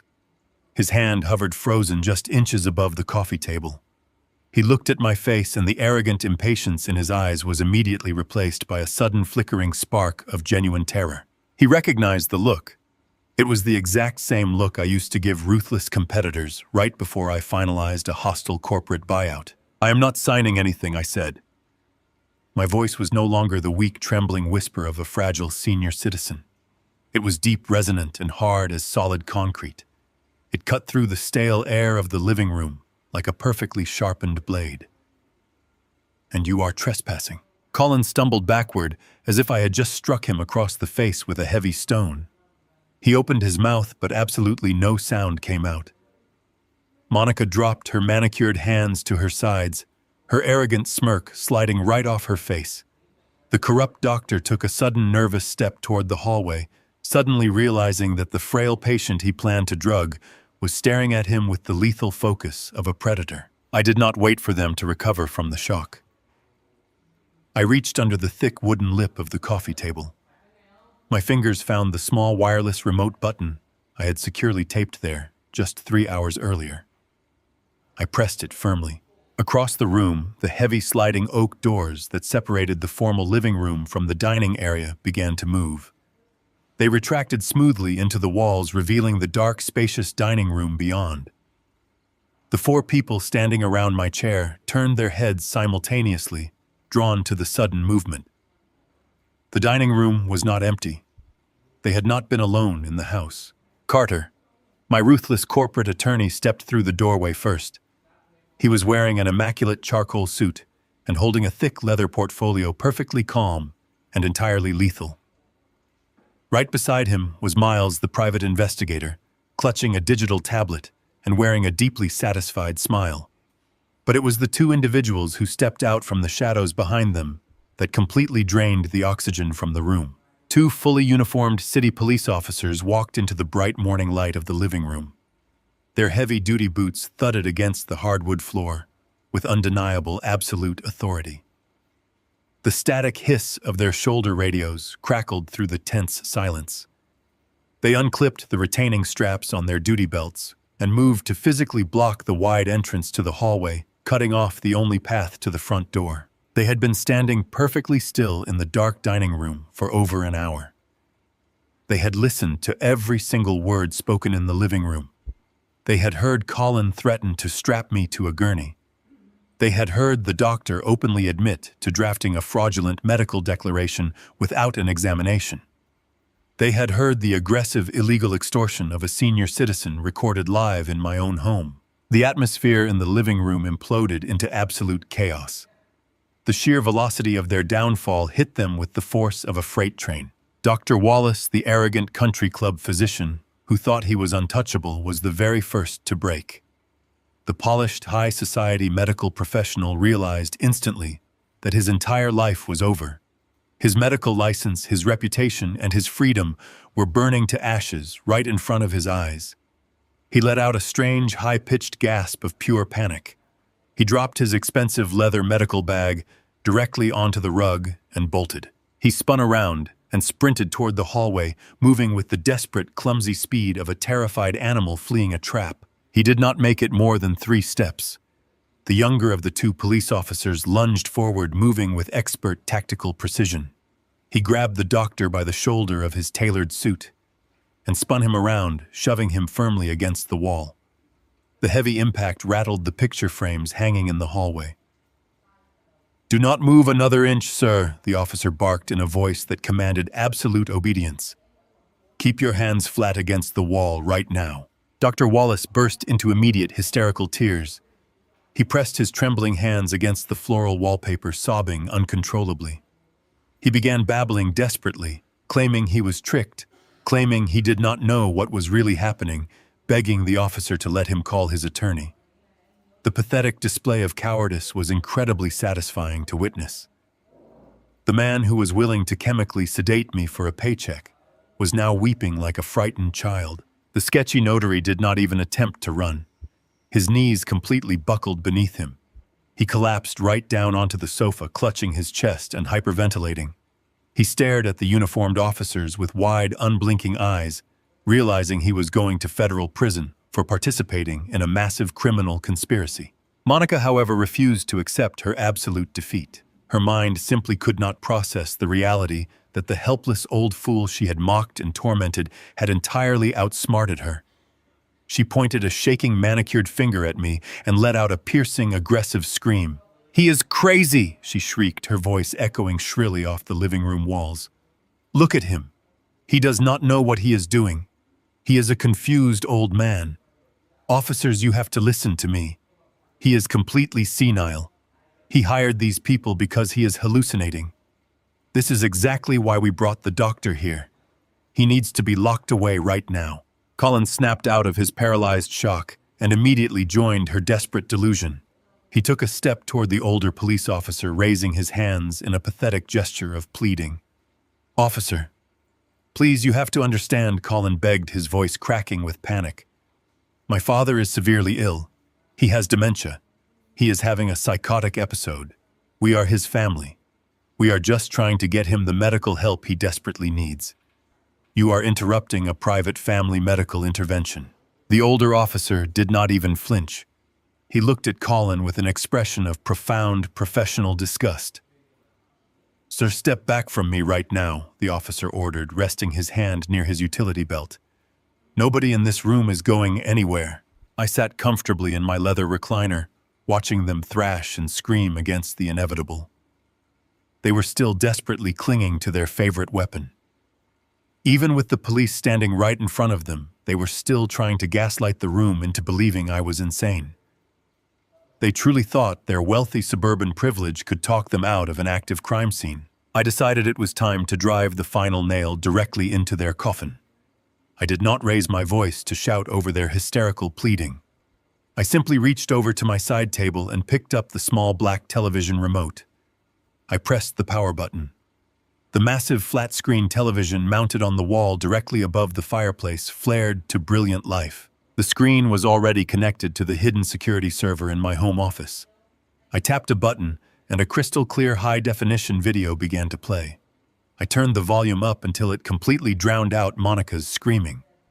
The room fell dead silent as every single pair of eyes was drawn to the glowing screen. The video showed the interior of my private home office from 2 days prior. The footage was pristine, capturing every single detail in sharp, beautiful contrast. The video showed Monica unlocking my filing cabinets with the stolen house key. It showed her meticulously pulling out my bank statements, my investment portfolios, and my tax returns. The camera zoomed in, perfectly capturing the greedy, focused expression on her face as she photographed every single financial document with her smartphone. Monica stopped breathing. She stared at the giant television screen, her mouth hanging completely open, her face draining of all color. The visual proof of her felony breaking and entering was playing in glorious high definition for the police to watch. "That is a felony burglary," I stated, my voice perfectly calm, echoing through the quiet room. "You used a stolen key to unlawfully enter my secure office and photograph confidential financial records to orchestrate a massive fraud." But I was not finished. I tapped the remote again, switching the video file to the most damning piece of evidence I possessed. The screen flickered and changed to the wide-angle security camera hidden in my kitchen. The timestamp on the corner of the screen showed the exact date and hour from the evening of the poisoned chamomile tea. The video showed Monica standing at my kitchen counter. It showed her looking nervously over her shoulder to make sure the hallway was empty. Then it showed her pulling a small plastic vial from her designer purse. The camera captured her emptying the heavy industrial-grade sedatives directly into the steaming ceramic mug. It showed her stirring the toxic mixture with a silver spoon, a dark, twisted smile creeping across her face. Colin stared at the television screen, his legs shaking so violently I thought he might collapse right next to the notary. He knew about the drugs, but seeing the physical act of poisoning documented on a high-definition surveillance camera shattered any remaining illusion that they could simply talk their way out of this. "That is attempted murder," I said, my voice dropping to a low, dangerous pitch. "You intentionally laced my drink with severe chemical sedatives to induce the symptoms of dementia to trick a probate judge into signing away my life." "I saved the tea, Monica. The private investigator standing right over there tested it. We have the chemical results completely documented and secured." The silence that followed was absolute. It was the heavy, crushing silence of total, unmitigated defeat. The police officers stared at the television screen, watching the undeniable proof of a massive criminal conspiracy play out in real time. Monica let out a soft, pathetic whimper. Her knees finally gave out. She dropped straight down onto my living room rug, burying her face in her trembling hands. The arrogant, condescending woman who had mocked me and treated me like a useless burden was now sobbing uncontrollably on the floor, completely destroyed by the very man she thought was a helpless fool. Carter stepped forward into the center of the room. He looked at Colin holding the thick leather portfolio under his arm. He delivered the final legal blow with the cold precision of a skilled executioner. "My client is in perfect mental and physical health," Carter announced, his deep voice commanding the space. "You have conspired to commit medical fraud, elder abuse, extortion, breaking and entering, and chemical assault. We have complete audio and visual evidence of your entire operation.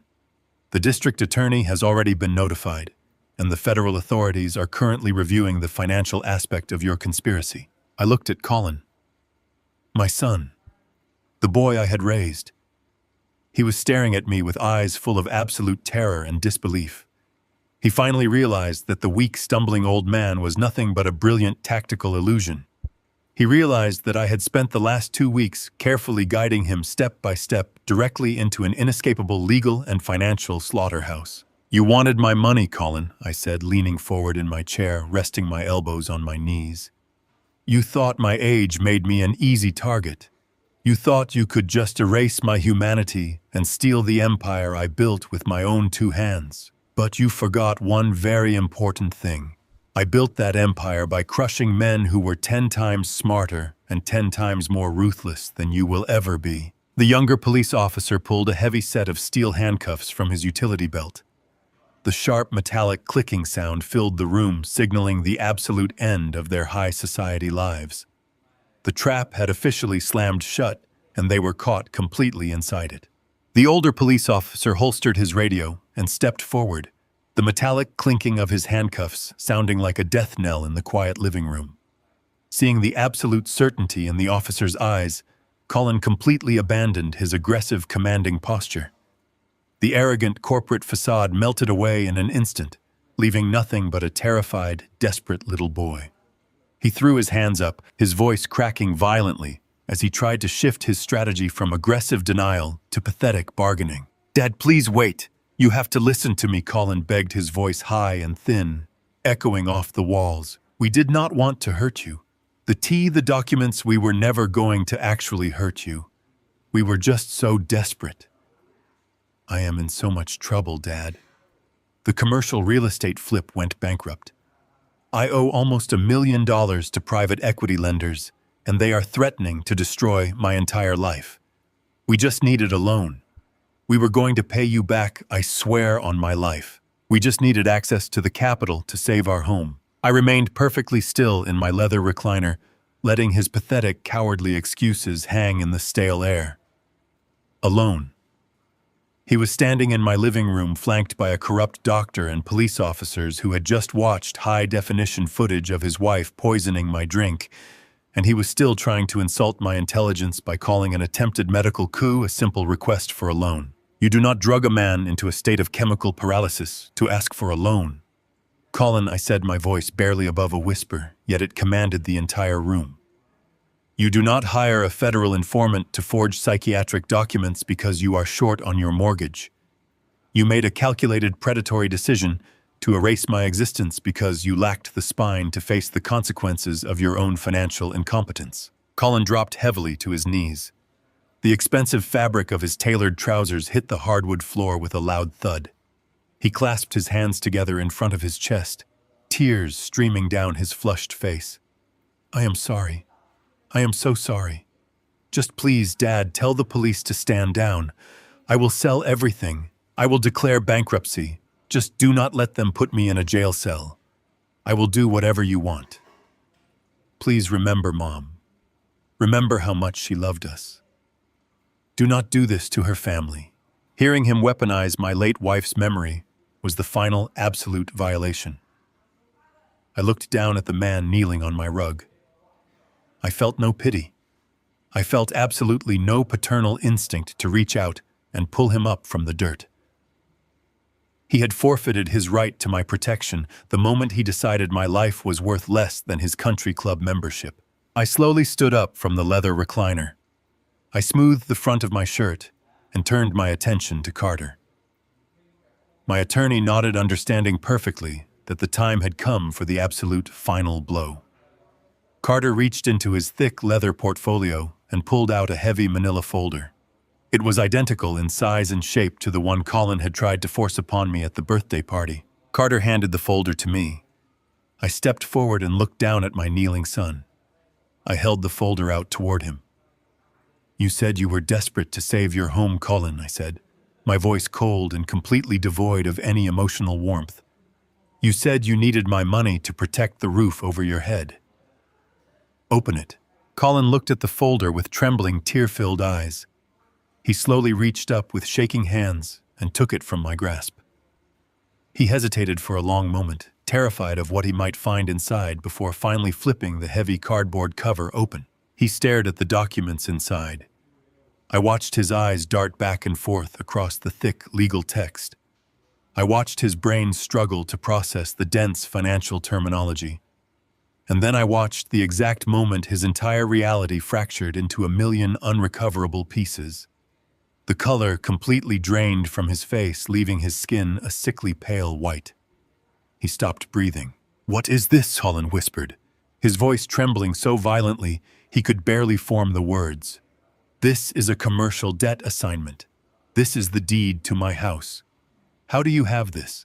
"I do not just have it, Colin," I replied, savoring the absolute destruction of his ego. "I bought it. When I discovered your massive commercial debt, I instructed my attorneys to set up an anonymous private equity firm. I used my cash reserves to purchase your defaulted mortgage directly from your lending institution. They were absolutely thrilled to sell off your toxic debt for pennies on the dollar." I leaned down slightly, bringing my face closer to his, ensuring that every single word I spoke next would be burned into his memory for the rest of his miserable life. "I bought your debt, Colin. You do not own your house, I do. I hold the absolute legal deed to the sprawling, overpriced glass and steel mansion you built to impress your wealthy friends. And attached to that deed is your official legally binding notice of immediate foreclosure. You have exactly 72 hours to vacate my property before the county sheriff arrives to physically throw your belongings into the street." A guttural, agonizing scream erupted from the floor. Monica, who had been sobbing quietly into her hands, suddenly lunged forward. She scrambled across the rug on her hands and knees, grabbing the lapels of Colin's suit. She snatched the legal documents from his trembling fingers and stared wildly at the foreclosure notice. "No, this cannot be real!" Monica shrieked, her voice cracking into a hysterical, high-pitched wail. She looked up at me, her eyes wide with a frantic, animalistic panic. "You cannot do this to us. You cannot take our home. We have nothing left. You have to give us the money to fix this. You have $6 million. You have to give us the money." Her sheer, unadulterated entitlement was absolutely staggering. Even as she knelt on the floor, caught red-handed in a criminal conspiracy, her first instinct was still to demand access to my bank accounts. She genuinely believed that my wealth was a bottomless well designed to rescue her from her own toxic choices. I looked at her with a profound, icy contempt. "I do not have $6 million, Monica," I said quietly. The screaming abruptly stopped. Monica froze, her tear-streaked face twisting in absolute confusion. Colin snapped his head up, his eyes widening in pure horror. "What do you mean you do not have the money?" Colin stammered, a new wave of panic lacing his voice. "We saw the statements. I looked at the accounts. You have over $5 million in liquid capital." Carter stepped forward, projecting the absolute authority of a seasoned corporate litigator. "What you saw were outdated documents from an account that no longer holds those assets." The attorney explained, his voice echoing loudly in the tense room. 2 days ago, my client executed a massive, irrevocable financial transfer. The entirety of his $5.5 million fortune has been legally moved into an ironclad third-party fiduciary trust. Carter paused, letting the devastating weight of his words settle over them. My client intentionally left exactly $12,000 in his primary checking account. That is the absolute sum total of the liquid assets currently attached to his name. Even if you had succeeded in your pathetic attempt to forge a conservatorship today, you would have gained access to $12,000. The rest of the fortune has been legally vaporized into a trust that you can never ever touch.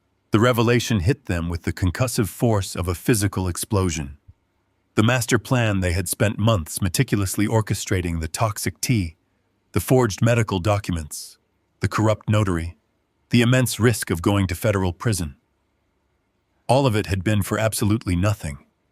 They had burned their lives to the ground, chasing a mirage. They had reached the end of the rainbow only to find an empty pot and a heavy steel trap waiting for them. Who? Monica whispered, her voice completely hollow, her eyes staring blankly at the floor. Who is the beneficiary of the trust?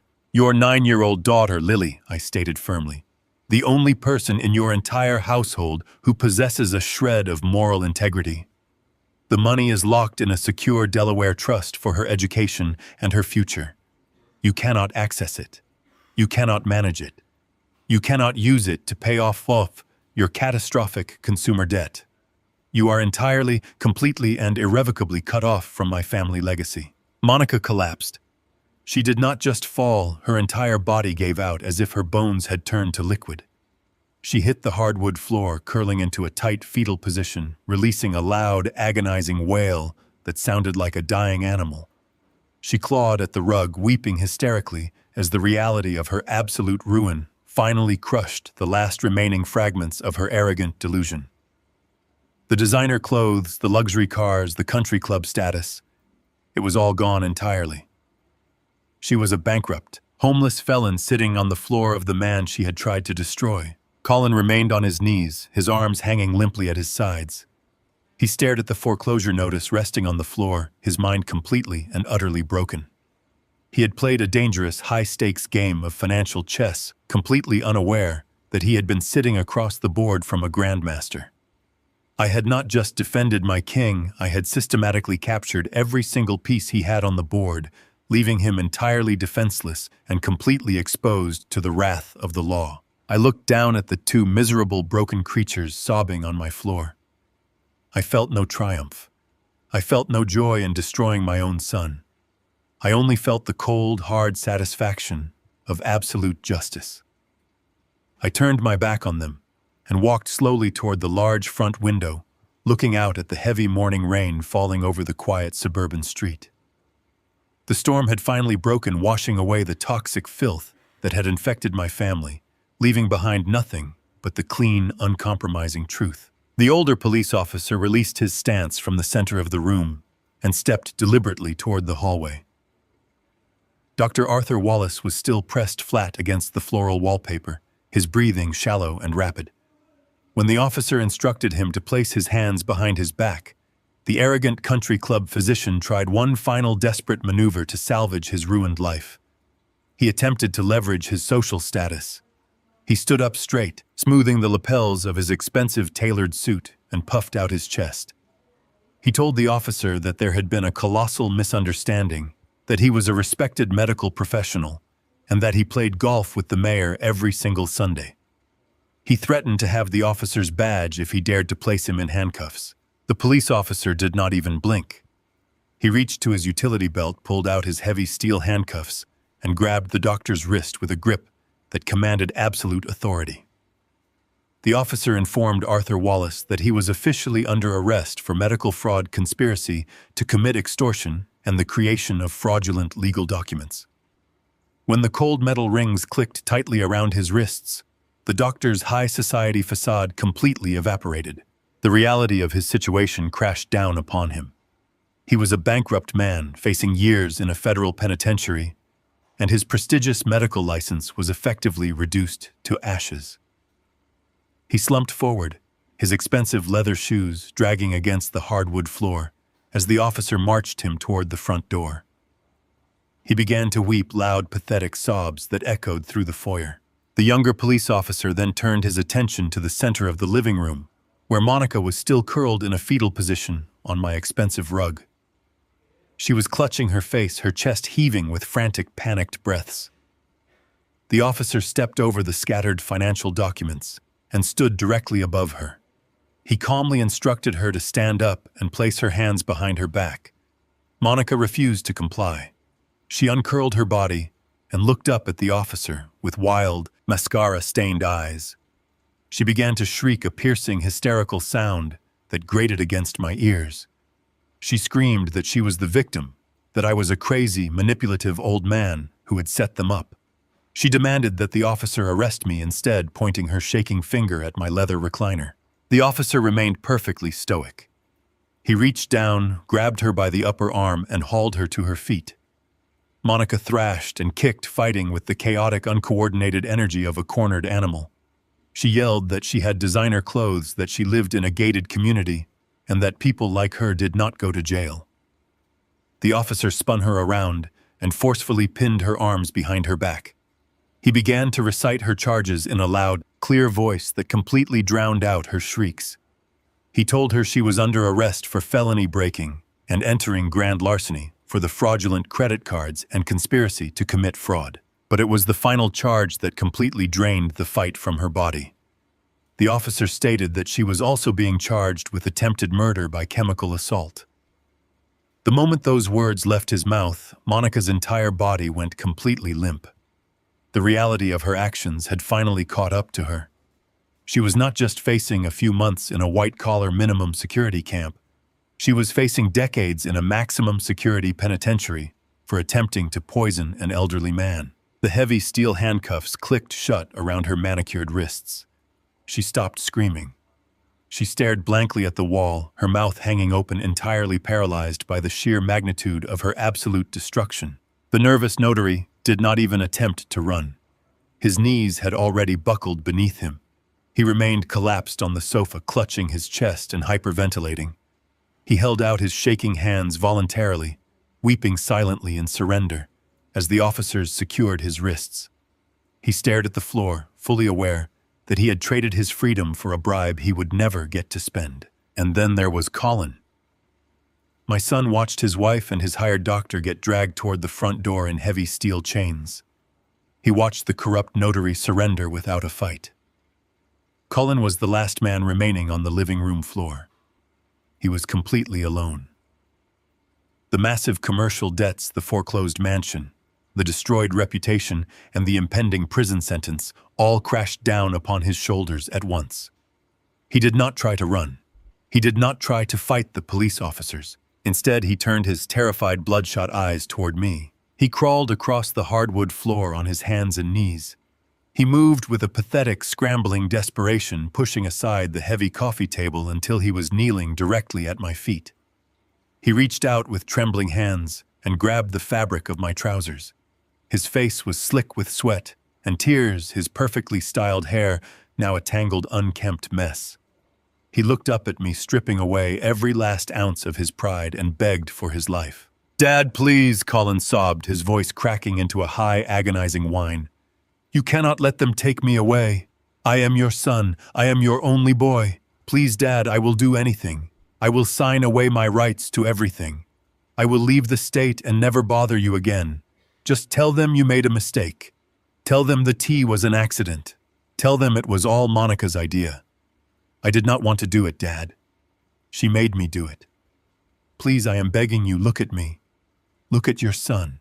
You cannot send your own flesh and blood to a prison cell." I looked down at the miserable, broken creature clinging to my legs. He was willing to throw his own wife to the wolves to save his own skin. He was willing to abandon every single principle of loyalty and honor just to escape the consequences of his actions. I felt absolutely no paternal warmth. I felt no hesitation. The man kneeling on my rug was a complete stranger, a toxic parasite who had chosen to view my life as nothing more than a financial stepping stone. I reached down and firmly peeled his trembling fingers off my trousers. I pushed his hands away and leaned forward, bringing my face close to his tear-streaked cheek. I wanted him to see the absolute, unwavering conviction in my eyes. I wanted him to know that this was not a negotiation, and there would be no last-minute salvation. "You wanted to control my life, Colin," I said, my voice dropping to a cold, unforgiving whisper that cut straight through his pathetic sobbing. "Now the state will control yours." Colin let out a devastating, gut-wrenching wail. He collapsed forward, burying his face into the floorboards, screaming my name over and over again. The older police officer stepped forward, grabbing Colin by the back of his expensive suit jacket. The officer hauled him to his feet with brutal efficiency. Colin did not resist. He let his arms hang limply at his sides as the cold steel handcuffs were securely fastened around his wrists. He continued to weep, his shoulders shaking violently, completely broken by the realization that his father was the one holding the keys to his prison cell. Carter, my attorney, stood silently near the dining room doorway, watching the scene unfold with the calm, calculating satisfaction of a man who had just won the most important case of his career. The private investigator, Miles, was already packing away his digital tablet, his job perfectly executed. The police officers marched Colin, Monica, the corrupt doctor, and the nervous notary out of my living room and into the cold, damp morning air. I walked slowly toward the large front window and watched the scene play out on my front lawn. The flashing red and blue lights of the police cruisers illuminated the heavy gray clouds. The neighbors were standing on their porches, watching in absolute shock as the wealthy, arrogant suburban couple was shoved into the back of the squad cars in heavy steel chains. Colin looked back at my house one last time before the officer pushed his head down and closed the heavy car door. The police cruisers slowly pulled away from my curb, their tires splashing through the puddles on the quiet street. They disappeared around the corner, taking the toxic, greedy filth out of my life forever. The corrupt doctor, the criminal notary, and the treacherous family members were entirely gone. I turned away from the window and looked around my empty living room. The heavy oak doors to the dining room were still open. The fraudulent legal documents were still scattered across the coffee table. But the oppressive, suffocating weight that had hung over my home for the past 2 weeks had completely vanished. The silence that followed was beautiful. It was a deep, pure, untainted silence. It was the sound of absolute freedom. There were no more fake smiles, no more condescending whispers, no more poisoned tea, and no more predatory plots. I stood in the center of the room, breathing in the clean, quiet air, feeling a profound sense of peace settle over my soul. The empire I had built was perfectly secure. My granddaughter was protected, and the monsters who had tried to bury me in the dark were now facing a lifetime behind cold steel bars. I had executed the perfect adjustment, and I had never felt more alive. The violent storm that had ripped through my family had finally passed, but the wreckage it left behind required immediate attention. 2 days after the arrests, the morning news was dominated by the spectacular downfall of Colin and Monica. Their high society friends had completely abandoned them. Their foreclosed mansion was empty, and they were sitting in county holding cells, unable to post the massive bail a judge had set due to their obvious flight risk. They were looking at decades in federal and state prison. But my focus was no longer on the people who had tried to destroy me. My absolute focus was on the only innocent soul caught in the crossfire. I sat in the quiet, sterile office of family court with Carter by my side. The fluorescent lights buzzed softly overhead. We were moving with ruthless, unstoppable speed. When Colin and Monica were handcuffed and dragged out of my living room, my 9-year-old granddaughter, Lily, had been placed into the temporary emergency custody of Child Protective Services. It was a terrifying, chaotic experience for a little girl, and I refused to let her spend a single unnecessary minute in the system. Carter had prepared a mountain of expedited legal filings. He presented the judge with irrefutable evidence of Colin and Monica's catastrophic financial ruin, their active criminal conspiracy, and their impending lengthy incarcerations. More importantly, he presented the judge with the immaculate financial and medical records, proving that I was not a senile, incompetent old man, but a highly capable, extremely wealthy grandfather who could provide a stable, loving, and entirely secure environment for the child. The judge, a stern woman with sharp eyes, reviewed the documents with lightning speed. She had seen the news. She knew exactly what kind of monsters my son and his wife had become. The gavel hit the heavy wooden block with a loud, satisfying crack. Emergency protective custody was granted to me immediately, with full legal and physical guardianship to follow. I walked out of that courthouse with a piece of paper that was far more valuable than the deed to my son's foreclosed mansion. I walked out with the legal right to protect my granddaughter's future. When I arrived at the temporary foster facility to pick her up, my heart broke all over again. Lily was sitting in a brightly colored playroom, clutching a small, worn teddy bear to her chest. She looked so small, so incredibly fragile. She had watched her entire world collapse in a matter of days.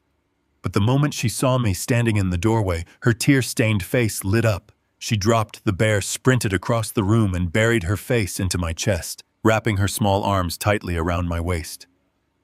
I held her close, burying my face in her hair, promising her that the nightmare was officially over and that she was finally coming home. We drove back to my house in comfortable silence. The moment we pulled into the driveway, I felt the heavy, oppressive energy of the past few weeks completely lift. This house was no longer a battlefield. It was a sanctuary. Later that afternoon, the sun began to dip below the tree line, casting long golden shadows across my front lawn. The air was cool and crisp. I sat on my wooden front porch in a heavy rocking chair, looking out at the quiet suburban street. The flashing red and blue police lights were gone. The screaming was gone. The toxic presence of my greedy, desperate son had been surgically removed from my life. The screen door squeaked open, and Lily stepped out onto the porch. She was wearing an oversized sweater and holding a tall glass of cold apple juice. She climbed up into the rocking chair next to mine, pulling her knees up to her chest. We rocked back and forth in silence for a few minutes, listening to the evening birds. I looked at her, realizing just how much she reminded me of my late wife, Martha. She had the same quiet intelligence, the same sharp, observant eyes. "Lily, sweetheart," I said, my voice thick with emotion. "I want to talk to you about what happened at the party." She looked down at her glass of apple juice, her small shoulders tensing slightly. "I am sorry I ruined your pants, Grandpa," she whispered, her voice barely audible. I let out a soft, genuine laugh, reaching over to gently squeeze her shoulder. "You did not ruin anything, Lily. You saved everything." I leaned back in the rocking chair, feeling the weight of the last 40 years pressing down on me. I thought about the rusted delivery truck I bought when I was 25. I thought about the thousands of miles I drove the sleepless nights, the grueling corporate negotiations, and the massive empire I eventually built. I had done it all for my family. I had done it all to build a legacy that would outlast me. But a legacy is not a bank account, I realized. It is not a sprawling suburban mansion built on debt. And it is certainly not a son who views his father as a financial stepping stone. A true legacy is the character of the people you leave behind. Your father. I started choosing my words carefully to protect her innocence while still honoring the truth. Your father got very lost, Lily.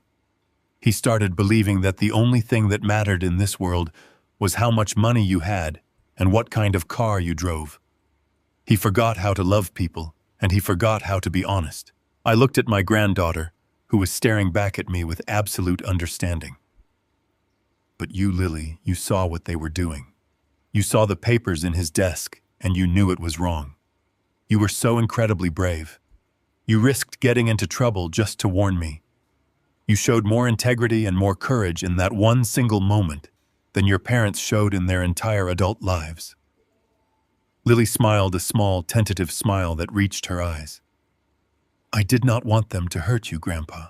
I know, sweetheart, I whispered, fighting back tears, and I will never let them hurt you either. I did not tell her about the $5.5 million safely locked away in the Delaware Trust with her name on it. She did not need to know about the fortune right now.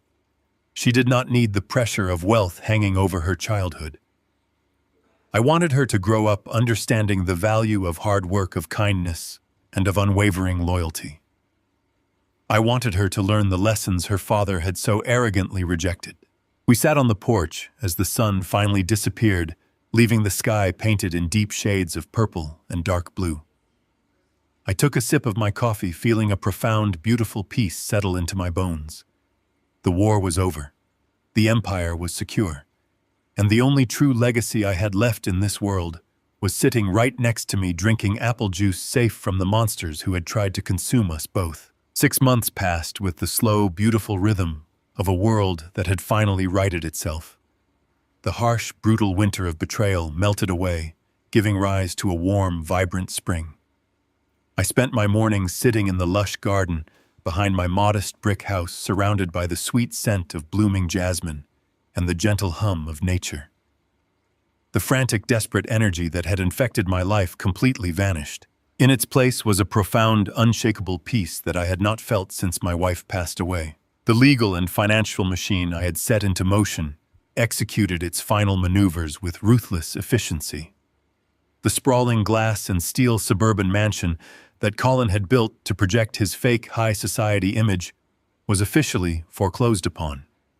The county sheriff arrived on a crisp Tuesday morning to execute the eviction, enforcing the paperwork my anonymous private equity firm had filed. Colin and Monica were already sitting in their respective county jail cells awaiting their transfer to federal penitentiaries, but their designer furniture and expensive leased vehicles were unceremoniously repossessed and hauled away by creditors. My attorneys authorized the immediate sale of the property. Because the housing market was highly competitive, the massive estate sold at a public auction for a considerable sum. After the defaulted commercial mortgages were entirely settled, there was a significant amount of residual equity remaining. I did not keep a single penny of that money for myself. Instead, I instructed Carter to take every last dollar from the sale of that house, scrub it entirely clean through our legal channels, and deposit it directly into the ironclad Delaware trust I had established. The very house they had tried to save by plotting my destruction ended up funding the future of the daughter they were willing to sacrifice. The trust now held enough wealth to ensure that Lily would never have to rely on anyone else for her education, her health, or her security.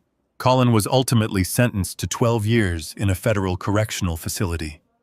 The judge showed absolutely no leniency for a man who had conspired with a corrupt medical professional to chemically assault and institutionalize his own father. Monica received 10 years for her active role in the fraud and the attempted poisoning.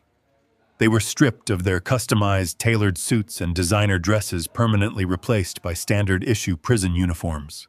The high society friends they had desperately tried to impress completely erased them from their memories, abandoning them to the cold, harsh reality of the criminal justice system. I sat in my garden, letting the morning sun warm my face. I held a heavy hardcover biography in my lap, but my eyes were not on the pages. I was watching Lily. My 9-year-old granddaughter was kneeling in the soft grass near the flower beds, carefully planting a row of bright yellow marigolds. Over the past 6 months, the quiet, terrified little girl who had spilled grape juice on my slacks had completely transformed. The heavy shadow of anxiety that her parents had cast over her childhood had lifted. She laughed loudly now. She asked questions without fear of being reprimanded. She was finally allowed to simply be a child living in a home where love was measured by patience and safety rather than luxury brands and country club memberships. As I watched her press the dark soil around the roots of a flower, the quiet harmony of the morning was suddenly interrupted. My cell phone resting on the glass patio table began to vibrate. The harsh, mechanical buzzing sound grated against the peaceful atmosphere. I reached over and picked up the device. I looked down at the bright digital screen. The caller identification displayed an automated warning indicating an incoming collect call from the State County Correctional Facility. It was Colin. He was sitting in a concrete room surrounded by steel bars, reaching out to the father he had tried to erase. Perhaps he wanted to beg for money to put into his commissary account. Perhaps he wanted to offer a hollow, desperate apology in hopes that I would pay for an expensive appellate lawyer to reduce his sentence. Perhaps the crushing reality of his long, miserable future had finally broken him down, and he simply wanted to hear a familiar voice to remind him that he still existed in the outside world. I stared at the glowing screen, watching the incoming call notification flash. I felt a brief, fleeting memory of a little boy learning to ride a bicycle in my driveway decades ago. But that memory was immediately eclipsed by the high-definition security footage of a man standing in my living room, coldly demanding that I sign away my entire existence while his wife prepared to poison me. I let the phone ring once. I listened to the vibration echo against the glass table. I let it ring twice. I reached out with a perfectly steady hand. I pressed the red button to decline the call. Then I opened the settings on my phone and selected the option to block the number permanently. The digital connection was completely severed. The heavy iron door of my life slammed shut, locking him out forever. I placed the phone face down on the table and picked up my ceramic mug. I took a slow, deep sip of my hot black coffee. The taste was rich, dark, and incredibly satisfying. I leaned back in my comfortable wooden chair and took a deep breath of the fresh spring air. My mind is razor sharp. My financial empire is completely secure. My granddaughter is safe, playing happily in the morning sun. I looked out over the garden, knowing that the storm was permanently behind us, and a bright, beautiful horizon stretched out ahead. I learned the absolute hardest lesson a father could ever be forced to learn, which is that you cannot negotiate with greed, and you cannot heal a rot that has completely taken over a person's soul. Unconditional love does not mean offering yourself up as a sacrifice to someone who views your kindness as a weakness to be exploited. Sometimes the only way to truly cure a cancer is to stop hoping it will get better and simply cut it out completely without a single ounce of hesitation or remorse. If my story resonated with you and you believe in standing up for your own dignity against those who try to tear you down, please hit the like button and subscribe to the channel for more stories of ultimate justice.